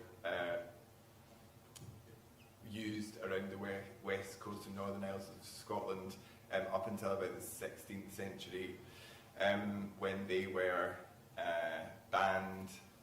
Well, actually the boats weren't banned, but the intangible cultural practices that necessitated the use of the boats were banned in the Statutes of Iona, which is when the Scottish, who became English king, sort of tricked all the clan chiefs onto a boat, probably a birlin actually, and got them all to Iona to sign the statutes, which began the most gently, you could call it, sort of cultural assimilation of Scotland into the United Kingdom. If you were being very harsh about it, you would call it the sort of proto-colonisation of Scotland. Clan chiefs had to send their eldest sons to school in England. There were lots of laws about tax, use of the military road network and things like that. And the birlins very shortly after that stopped being built, and there were none sort of remaining. I think they maybe got burned actually. And so when Galgale rebuilt a birlin in Govan in 2002, it was among the first that had been built for hundreds of years, and the choice of that boat was really important. It wasn't just about building any boat, it was about building something that that really signified what it is to be a people. And Colin was very strong on it not being about sort of not a nationalist effort, but about reconvening peoplehood, and what that means. But yeah, the boat really, although we do still have her, and she's in the workshop and has been for a very long time, and if anyone from Historic Environment Scotland or any other funder wants to fund us to finish the restoration, that would be wonderful. Otherwise, we'll just keep chipping away at it with volunteer hours. So, yeah, the purpose really of building the boat was to sort of demonstrate a demanding common task, which is also in our sort of vision, working together on demanding common tasks that demonstrate ways of living with more humanity. And that phrase about demanding common tasks comes from George MacLeod, who was the George MacLeod Baron Funerary of... George MacLeod, who's one of the few Scottish aristos who gets a pass because he was actually quite decent. He had been involved in the First World War. He'd fought in the First World War alongside a lot of working class men, and really it was a kind of eye-opening experience for him to realise that they were his kinfolk, and they shared a lot in common. So when he came back to Scotland, he took a ministry. Well, there was some bits in between, but eventually he took a ministry at Governor Parish Church, which was really surprising because everyone expected him to go and be the Dean of St Cuthbert's or something like that, and he took this ministry in a very working class part of the city, and he was initially regarded with some suspicion, as you might imagine, because he probably had a very, very posh accent. Even my accent is quite posh in Govan, which has made my job at different times quite difficult. But he eventually won people over when an infant in the parish died, and he himself carried the coffin on his shoulder into Govan Church. And it was at that point that people kind of started to be like, oh, okay, maybe it's not so bad. So then in the 1930s, he took a group of guys up to Iona Abbey to restore the cloistered part. So if you're visiting Iona Abbey and you're in that bit of it, you'll notice work that was done by Govan craftspeople in the 1930s. So yeah, the sort of demanding common tasks phrase comes from George MacLeod, who said that it was only through community that we can build demanding common tasks. It's only through demanding common tasks that we can build community. I've completely gone off what I was going to... This always happens. See, when we do the tours and we go to Govan, they just start talking about George MacLeod, and then everyone's like, this is taking quite a long time. Yeah. So, as I've spoken a bit about the Pollock Free State, Colin MacLeod had spent some time in the States before the protest and before Pollock Free State and the Galgale. He spent time with the Lakota Sioux on a reservation, and he noticed that a lot of the problems that the Lakota Sioux were facing were very similar to the problems that were being faced by people in working class communities in Glasgow, and he sort of began to attribute that to the alienation that comes as a result of a sort of separation from your land and from your language and from your culture generally. Gary mentioned earlier on the bit about Tully Belton, which I have seen many times on signs and I've never really associated with the belting, but of course that makes a lot of sense. And when you're disconnected from your language and therefore you lose a lot of the ways in which you can interact with land. So part of what we've done at Galgale is about trying to kind of reconnect people with those, gently reconnect people with those kind of ceremonies and language points that connect us to land.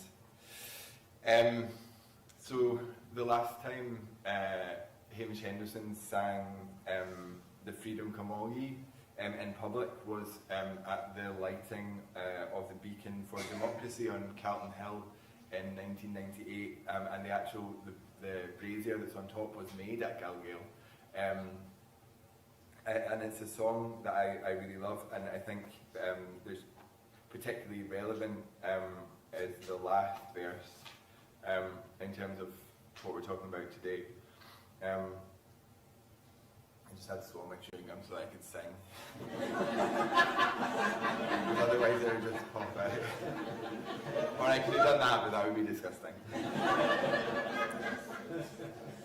Say, come all ye at him with freedom, never heed what the hoodies croak for doom.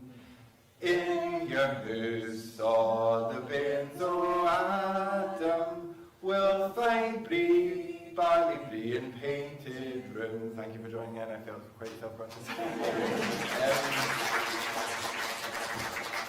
So I think for me it's those last lines that kind of underscore what it is to be Scottish and the traditions that underpin a country that welcomes in the stranger and that gives them something to eat, something to drink and somewhere safe to sleep. And you find that same sentiment in a really beautiful Celtic blessing. I saw a stranger yestreen, I put food in the eating place, drink in the drinking place, music in the listening place. And in the name of the sacred triune, he blessed myself, he blessed my house, he blessed my cattle and my dear ones. And the lark said in her song, often, often, often goes Christ in the stranger's guise. Often, often, often goes Christ in the stranger's guise. So as much as Galgale builds and currently repairs boats, we remember what it is to be a people and what it is to be a community through land. I was at another conference earlier in the week. It's amazing how many conferences you go to when you don't have a job anymore. The free lunches really help. But just a note, not every gluten-free person is vegan. Just as feedback.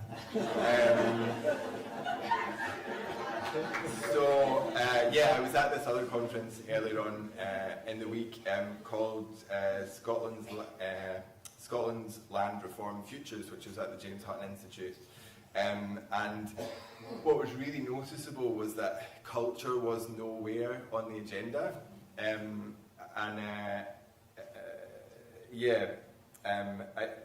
It seems to me that policymakers kind of scratch their heads as to why there's a dwindling interest in community land ownership, but if people can't really feel in their hearts and bellies why land matters to them, then of course they're not going to be engaging in it. And I think, unless I'm mistaken, I would be very happy to hear that I am. I don't think Creative Scotland has a strategic focus on land. So as another suggestion alongside gluten-free and veganism, I think it would be really helpful if Angus Robertson, Mary Goujon, Michael Russell and Ian Munro all got in a room together and put land at the centre of culture and culture at the centre of land, because I think that would really help us move things forward as a country. Because most people don't care about land on the level of statistics. They care about it when they care about having something to eat, something to drink, and somewhere safe to sleep. Food in the eating place, drink in the drinking place, and music in the listening place. And on a very core level, in one of Scotland's most deprived areas, Ibrox, which is where Galgale is now, this is what a community of folk at Galgale nurture for each other. We really we are a charity limited by guarantee because it's kind of the thing that suits best in terms of funding, but really there's no word for being a mutual aid, but I think that's much more how we think of ourselves, and it's a thing that people are engaged in because they care about each other, and it's these skills that we need as we kind of face the challenges and uncertainties of climate collapse. And we need strong communities with core values of hospitality and welcome at their roots to counter the right-wing narratives that we're being overrun by immigrants, or as Keir Starmer said, an island of strangers. And we should remember that the enemy doesn't arrive by boat, he arrives by limousine.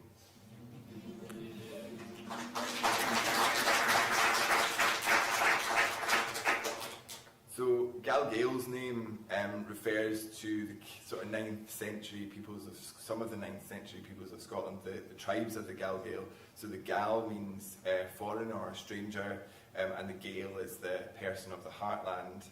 And in these tribes of the Galgale, the places and cultures were strengthened by difference, and that's a really kind of core message that we share with every person who comes to Galgale, whether it's for boat building, for gardening, or if it's for something to eat, something to drink, or somewhere safe to rest.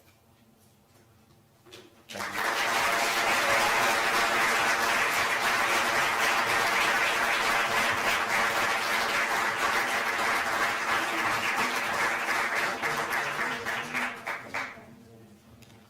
Thanks very much, David.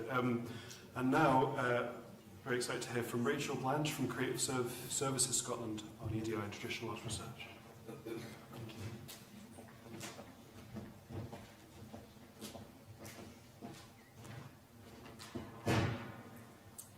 Hey everybody, my name is Rachel Blanche. I'm working with Creative Services Scotland in partnership on this research, and I'm actually from Queen Margaret University, where I'm a senior lecturer in arts management and cultural policy. I'm wondering if I stand to the side here, if you can still hear me. Does that work okay? Yeah, great. Because I want to be able to look up at the screen while I talk, so if I get my position. Can you hear me still? Yeah? Okay, great. So what I'm going to do is present headline findings from some recent research that we've been conducting on behalf of Creative Scotland, who commissioned it. Bearing in mind that the reporting is still underway, it's still in the analysis phase, so what I'm presenting here is still ongoing. But being asked to come into this particular forum, where we're talking about ICH, has prompted me, when looking through some of the testimony and the data and the findings that we've got, to actually think about some of these things specifically through an ICH lens. And that's raised some interesting kind of thinking points and observations, given that equalities, diversity, inclusion, it creates quite a lot of challenges in actually then trying to marry those or confront those against some of the things we've been talking about today in terms of kind of like tradition, heritage, and trying to think about whose voices are being represented and whose histories and whose living traditions. So just to introduce a bit about what the study actually is, Creative Scotland have commissioned this work specifically to understand the current state of equalities, diversion and inclusion in the trad arts, across the trad arts in Scotland, prioritising and aligning development, support and partnership working. So that's what this work is going to be used for, to take forward. But also for addressing need and opportunity within the sector. So it's very much part of a policy process, and to try to deepen the understanding and the sort of knowledge on which policies are being made. So it's quite worth noting that it's the first study of its kind, looking into EDI in traditional arts in Scotland. So the key core question that we're exploring has been, what does equality, diversity and inclusion look like right now within the trad arts sector in Scotland? And the research has taken the form of a kind of classic approach of desk review, of looking to gather what's already known and documented in terms of statistics and policies. A sector survey, quite an in-depth one, trying to really get into a lot of the issues, 55 questions, and it's been sent out and completed by individuals and organisations across traditional arts, and people working from any culture in traditional arts, and that's a key kind of element that I think is really important in some of the findings that we've got today.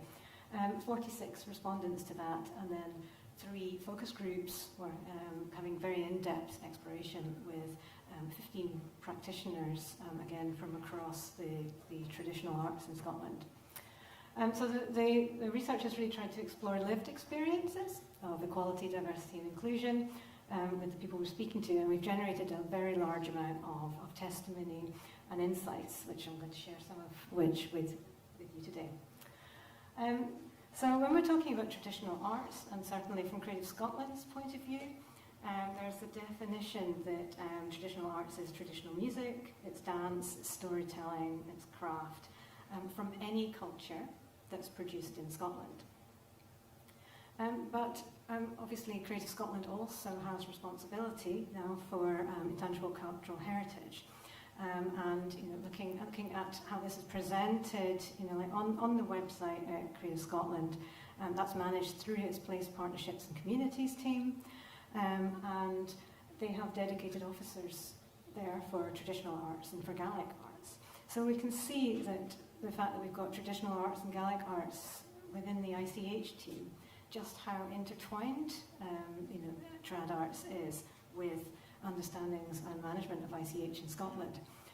But then also, Scotland are also highlighting that when they're introducing and defining what intangible cultural heritage is, that it is very intertwined with the language around traditional arts in Scotland. So words like living traditions, heritage, culture, folklore, that's all ICH. And the ICH is closely related to and intertwined with folk arts and traditional arts. So we can see that when we're talking about ICH and trad arts, there's a really kind of like close overlap. And the way that Creative Scotland is managing ICH is, they're recognising ICH as practices that have been handed down generation by generation through communities. It's still part of Scotland's heritage today, and this is all of the wonderful things that we've been talking about and hearing about today, which has been very, very special. And of course, those practices, as far as the policy is concerned, can come from communities who've lived in Scotland for centuries, but also from people who've chosen to call Scotland home more recently, so people who we might consider to be newer Scots. And so ICH is seen as part of all the art forms that Creative Scotland has responsibility for. So Creative Scotland supports ICH that's indigenous of any culture or community, provided that that work or the practitioner is based in Scotland. And to get the support from Creative Scotland, ICH has to include creative processes, involve communities engaging with ICH, and recognising that ICH has to be deemed important by people themselves. It can't be imposed by any external body. So we can see here that there's quite a lot of complexities here, particularly if we're trying to think about traditional arts and ICH as coming from any culture and for any cultural traditions. And the results of our research reveal quite a lot of the complexities that are experienced by the sector in dealing with cultural diversity in these ways. So in terms of whose experiences are reported in our study, our survey sample, but also our focus groups, represent higher proportions per percentage of Scottish population of people from non-white ethnic groups, also from Gaelic and Scots speakers. There's also higher than the proportional representation per population of women in our study, as well as people identifying as non-binary, people identifying or themselves as LGBT, and also people with disabilities.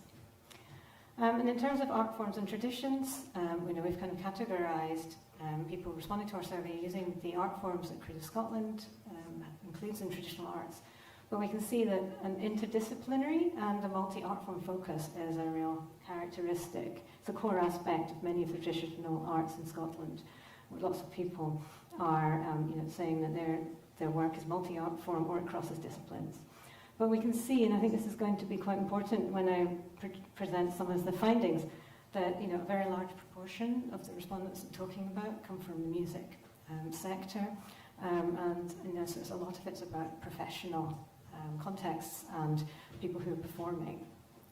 So the majority of our study are participants in Gaelic and Scots culture, so we are talking about Indigenous cultures. But there are participants who told us that their practice was rooted in non-Scottish traditions, and these include African traditions, Caribbean, Tamil, Indian, Spanish, Argentinian, Hungarian, Balkan, Slavic, New Zealand and Maori traditions. So we can see that even though we've got a small number of people who are coming from a non-Indigenous Scottish traditional background, there's a lot happening in Scotland in our sector in terms of trad arts. So what's working in the sector is generally a really high level of confidence in people, in how people feel they understand EDI, and a feeling that awareness around equality, diversity and inclusion is growing across the sector. We've heard about lots of festivals and organisations that are modelling good practice and leadership around really important things like fair pay, shared decision making, flexible pricing for accessibility, travel and childcare support for inclusion and these sorts of things. And indeed, strengths in the sector, really important ones, are really strong evidence of learning and transmission through generations, community-driven participation happening, across the board, and very warm relationships within the sector once relationships have been established. But there are many who say that their practice is increasingly hard and quite difficult to fit neatly within defined categories due to the complexity of their practice, their cultures, their identities. And this kind of raises the first of the issues that are related to a theme I'll be talking a lot about, which is about boxes, being put into categories and having to tick boxes.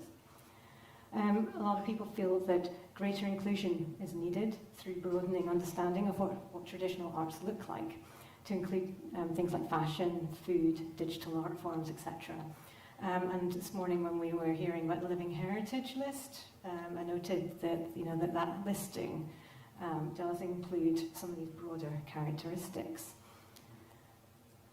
So in terms of EDI issues, we've found a sector that's really proud and passionate and committed to its work, but that currently access, diversity and inclusion is limited. And there's very low levels of agreement in the sector at the moment that the sector is accessible, diverse and inclusive.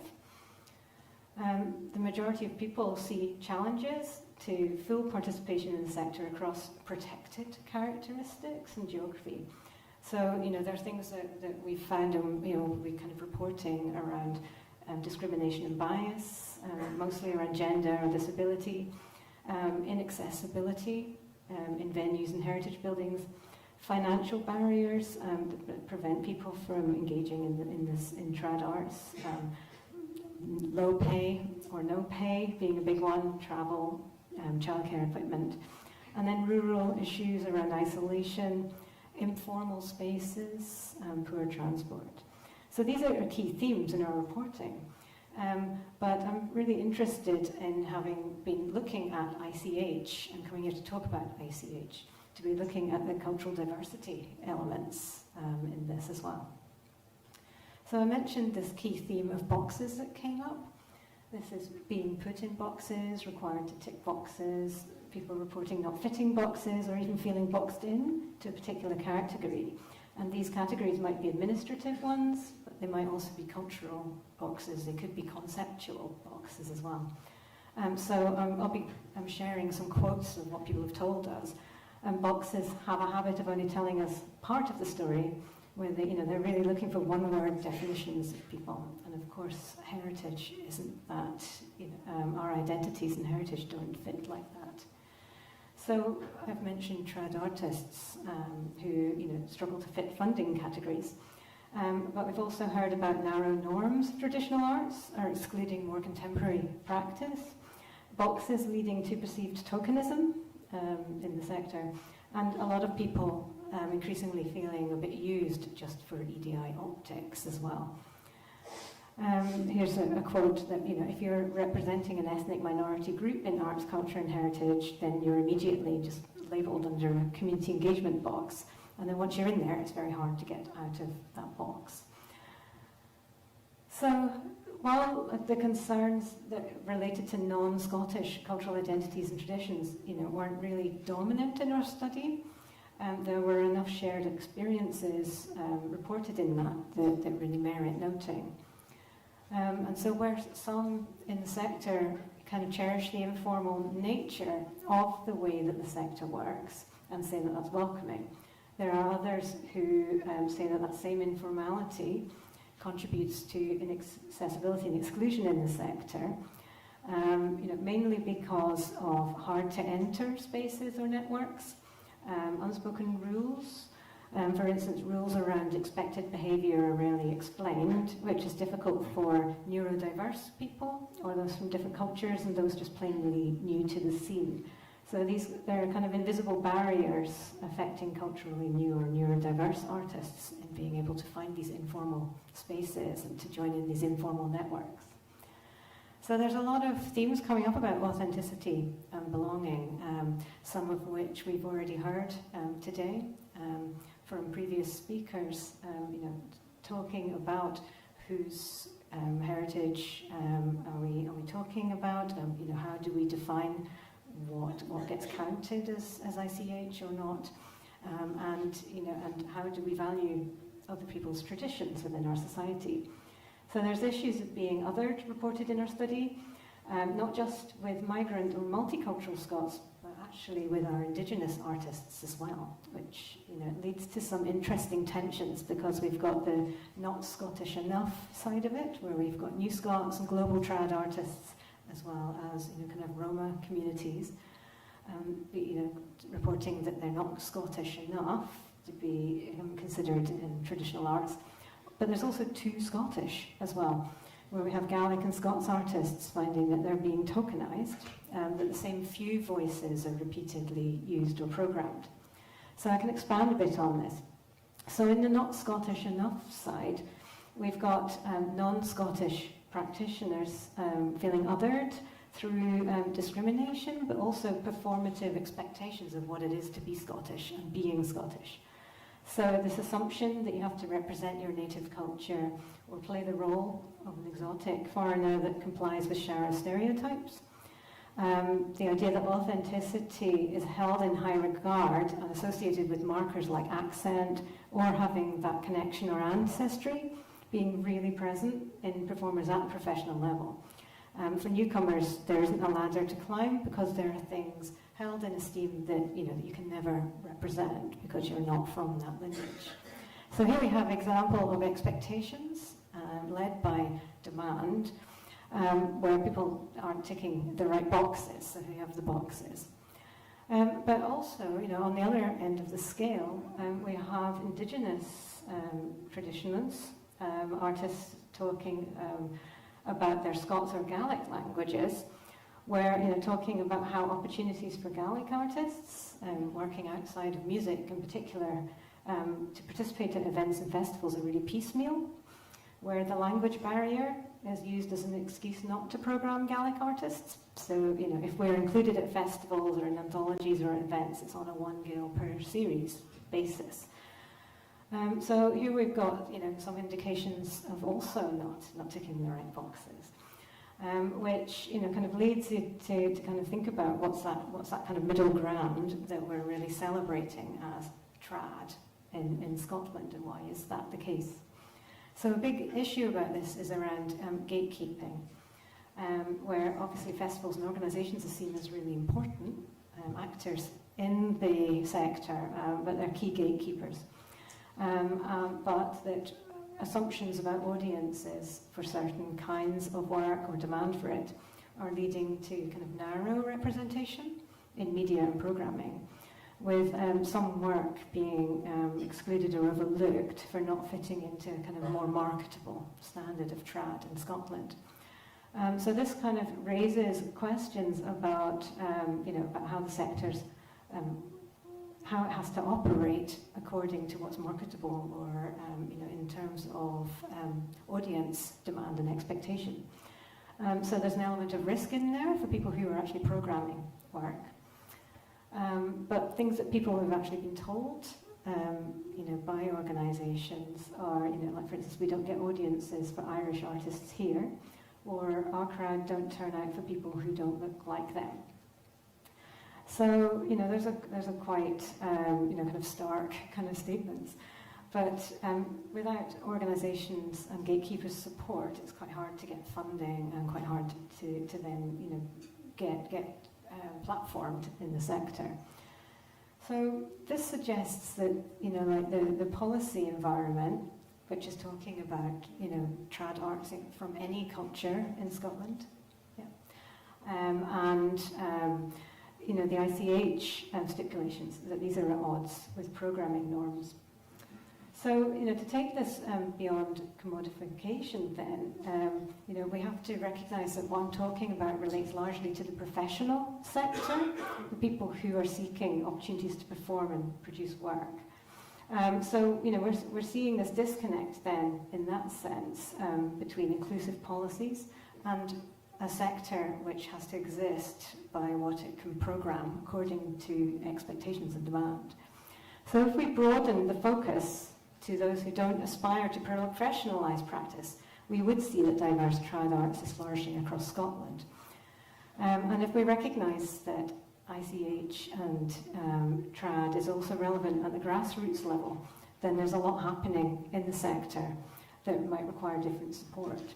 Because trad arts isn't necessarily just about what's happening on the stage, but it's a cultural expression, is what is happening at grassroots. And so if ICH is all about people and it's fluid, it's continuously negotiated, and it relies on political actions to stay alive, as in this academic perspective, in which we've heard a lot today, it raises the important question, I think, about how do we platform intangible cultural heritage and trad arts beyond what's conventionally staged, what's marketable, and how do we support it.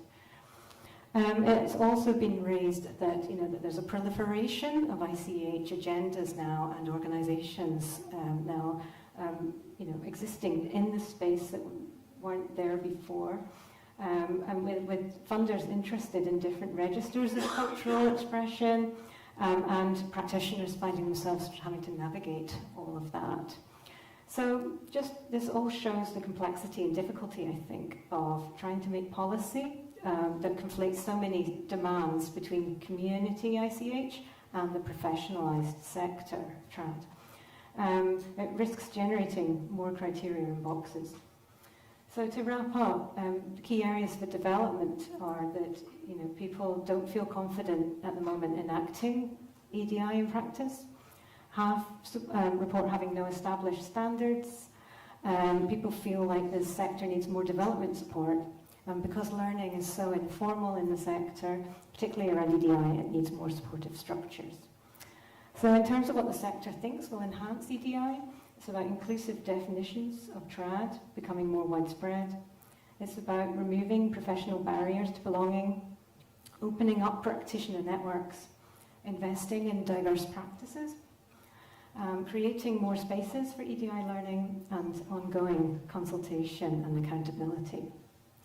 So to find a way forward for trad arts sector in relation to EDI, which is what we've been looking at, I think we need to be recognising the complexity of equality, diversity, inclusion considerations, where they intersect with concepts of tradition, but also recognise that the professionalised sector is driven by a lot of factors, which maybe aren't well supported within the bigger policy frameworks.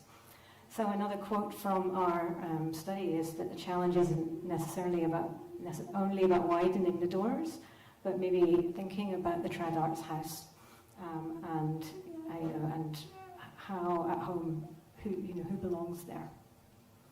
So thanks. That's all I wanted to say.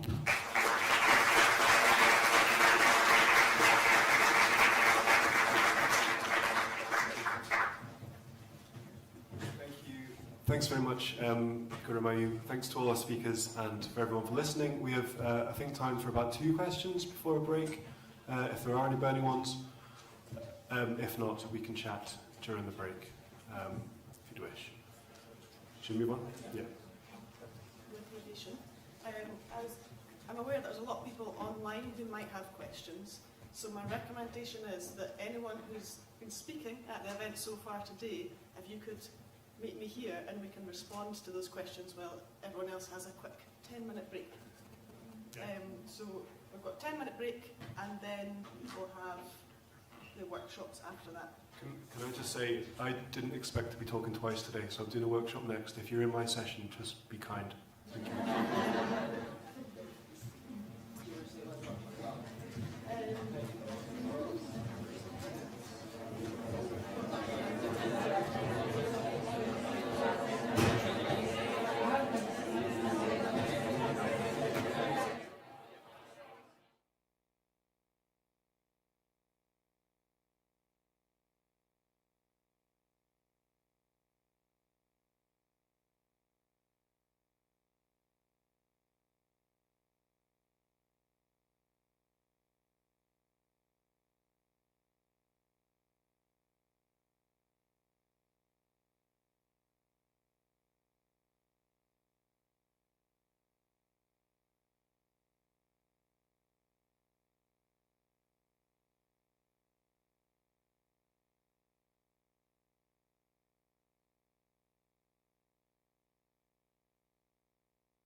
as I said, we had 35 people signed up, so deep breath. It's all quite in progress. People are coming back in here, so I want to try and keep us to time. So I'm going to try and speak not too much. Really, the idea of this particular workshop, we've never in our conferences tried to think, research has always been part of that, and researchers will be a really key part of that. But we've already tried as much as we can to focus on practitioners and focus on practice. But obviously we have had a growing number of researchers in the past. And I think with the ratification of the convention, it's a great opportunity to maybe reflect on who is researching ICH in Scotland. And I say ICH in Scotland, not researching in physically living in Scotland. Lots of people research Scotland being a country. And I think really just interested to hear people's reflections on the community of practice. As Gary and others have said, people have been researching Scotland's ICH for about 150 years more. So we have that massive amount of expertise, knowledge, history. But even since 2003, very, very few people put that in context of the simple ICH. And one of the things I was really keen to Gary Cullen gave us a speech, because he was one of the few people who have been doing that.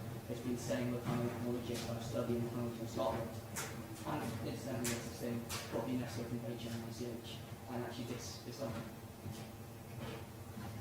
So we're going to break off into groups, but there's not enough of us, so we'll just do like one group. I don't know, it's not very set up for like a round table. So if you that's just for the delegates on the stream. Or they should be doing their own session. Yeah, so they should be doing not with us. Thank you. So what we're going to ask two questions. We've got about 40 minutes, and we'll try and then not overload. I think the first question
That's it. Oh.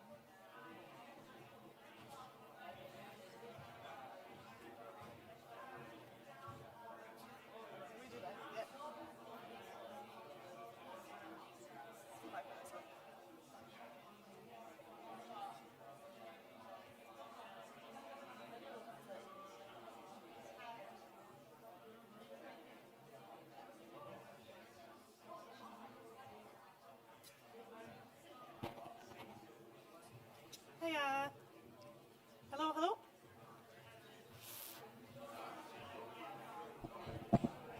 Hello? Yeah.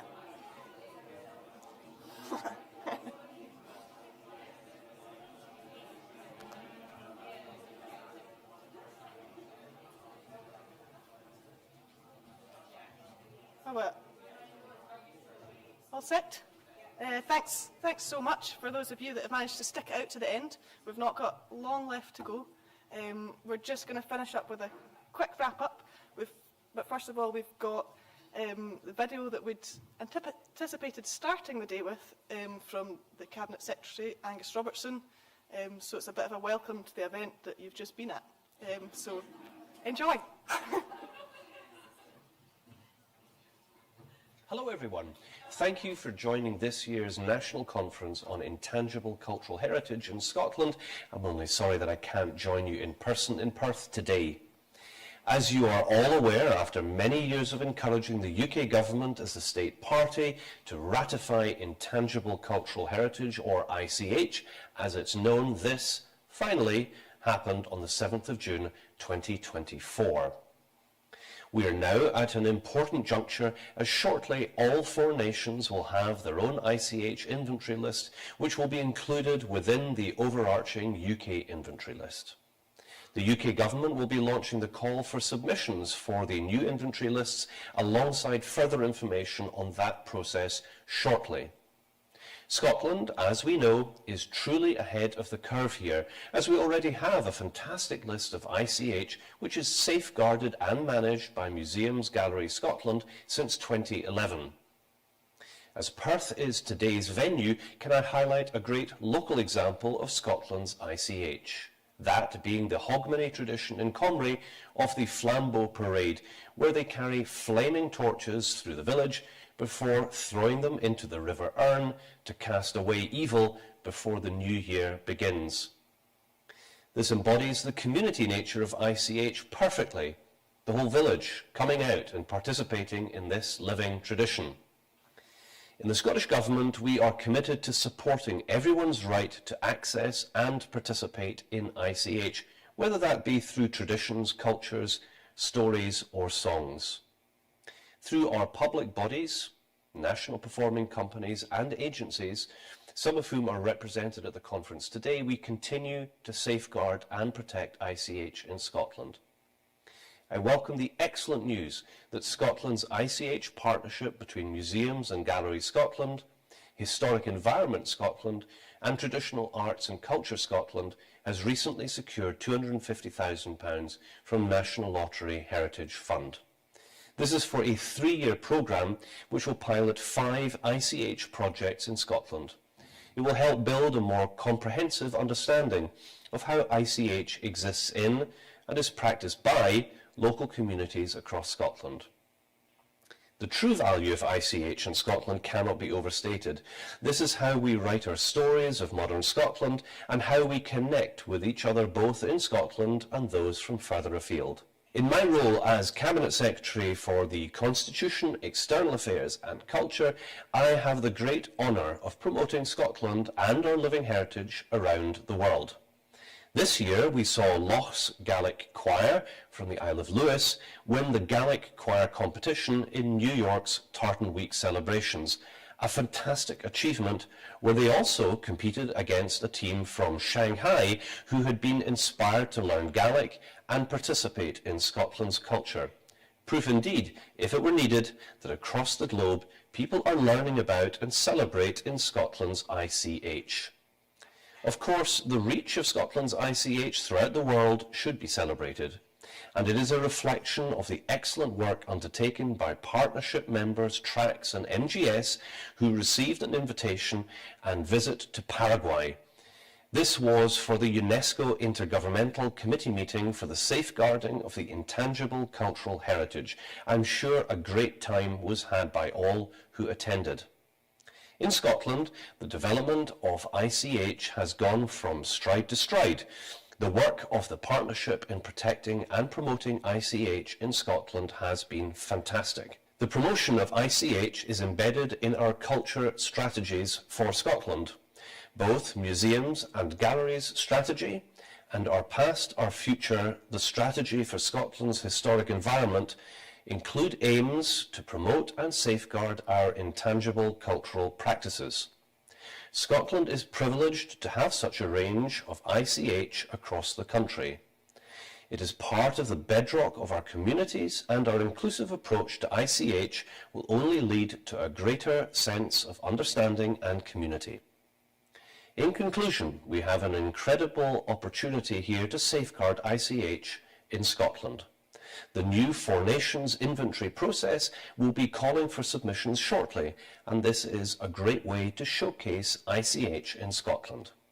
I look forward to seeing how these processes progress, but I'm reassured that in Scotland we are well ahead of the game given our existing ICH wiki list, but I am sure we will also see many more fabulous examples of our ICH coming to the fore.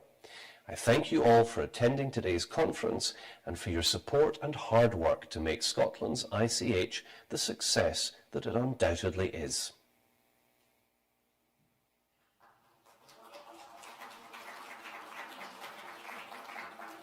Well, there we go. I'm just going to spend a couple of minutes now trying to get some feedback from you. I think today has been a real success. It's lovely to have so many people here. The event had sort of sold out within, I think, 11 hours, you know, which really shows that there's such a need for this sort of work. So, if you've got a smartphone, well, if you don't worry, we'll be asking for your feedback after the event. But this is just to try and capture some thoughts whilst we're all here and in the room. You can use the QR code or go to slido.com and put in that number. And then I've just got 3 questions to go through. So if I press that, here's your first question. What's your key takeaway from the event? And as you type these in, they should come up on the screen, so just be aware of that, just in case.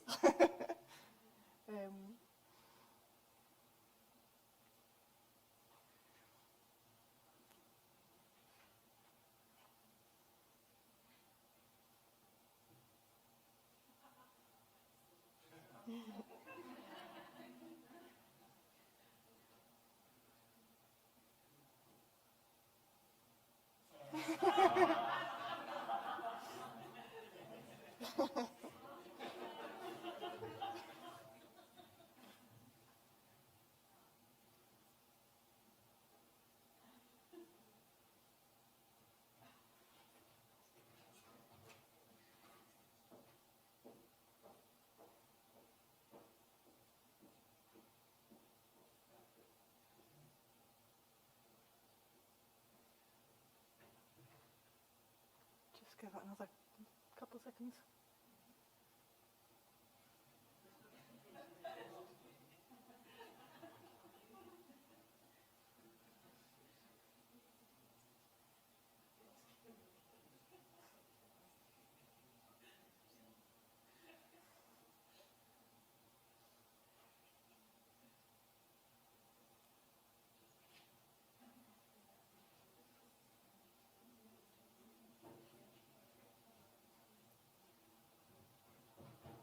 Amazing. Thanks very much. So still a couple of people typing.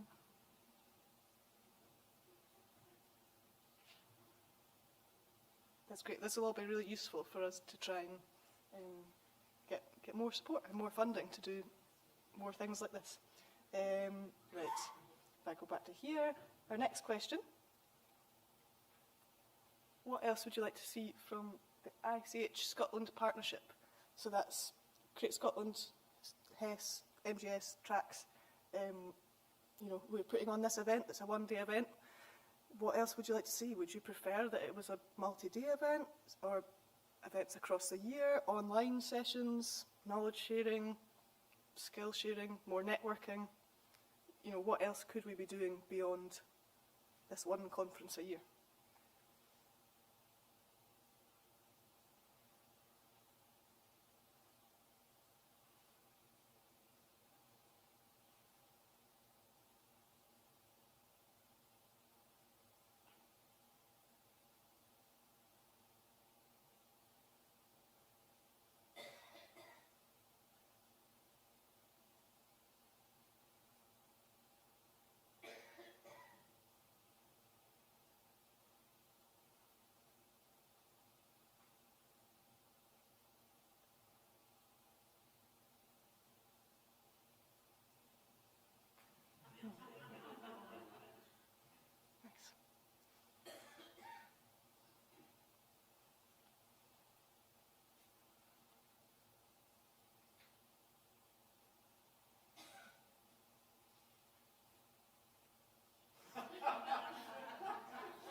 Try not to take personal offence. Amazing. Okay, and just one final question, which is, what could we improve? How could we improve for next year? We've left this one so that everyone won't see it come up on the screen, so feel free to be as honest as you like. We'll not be publicly embarrassed. And I'll just leave that up whilst and invite Steve up to come and just to round us off. Just writing my feedback. Yeah.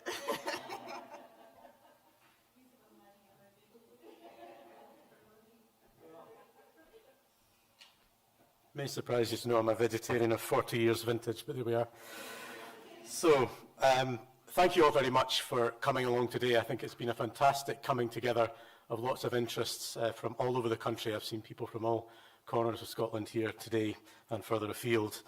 We'd like to thank very much our funders, particularly Perth and Kinross Council, for some grant support towards today's event.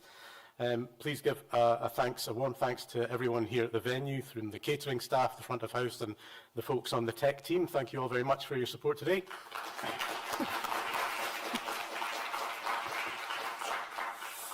I'd like to thank the organising group across the 4 partner organisations. So we've Katrina Hawksworth, Anne-Marie Frumke, Ben Thomas and Jacob O'Sullivan. Thanks for all your work pulling the programme together. And in particular, the person who's been dealing with the high demand of all of your requests to attend online and in person. Thank you to Lindsay MacLeod for all the logistics. So thank you all for the feedback. We'll obviously take that away and feed that back to our discussions and update you with the things that we're going to be doing in the coming weeks. Keep an eye on our websites and socials for information about the inventory process, but as many people have said and remarked, that's only the beginning of the process in some ways. And I saw one of the comments there, people talking about small pots of money for funding. So what I can let you know is that in a few weeks' time, Tracks will be announcing an update of the Small Grants Fund for Traditional Arts, which we'll be delivering on behalf of Creative Scotland with the first deadline in January. So there are opportunities through that for traditional music, dance, storytelling and craft as small community projects. So on that positive note, I shall leave you, and otherwise come and join us from 5 o'clock at Osteria Bow Bow, just behind the museum, for a bit of a ceilidh. So thanks very much. Cheery.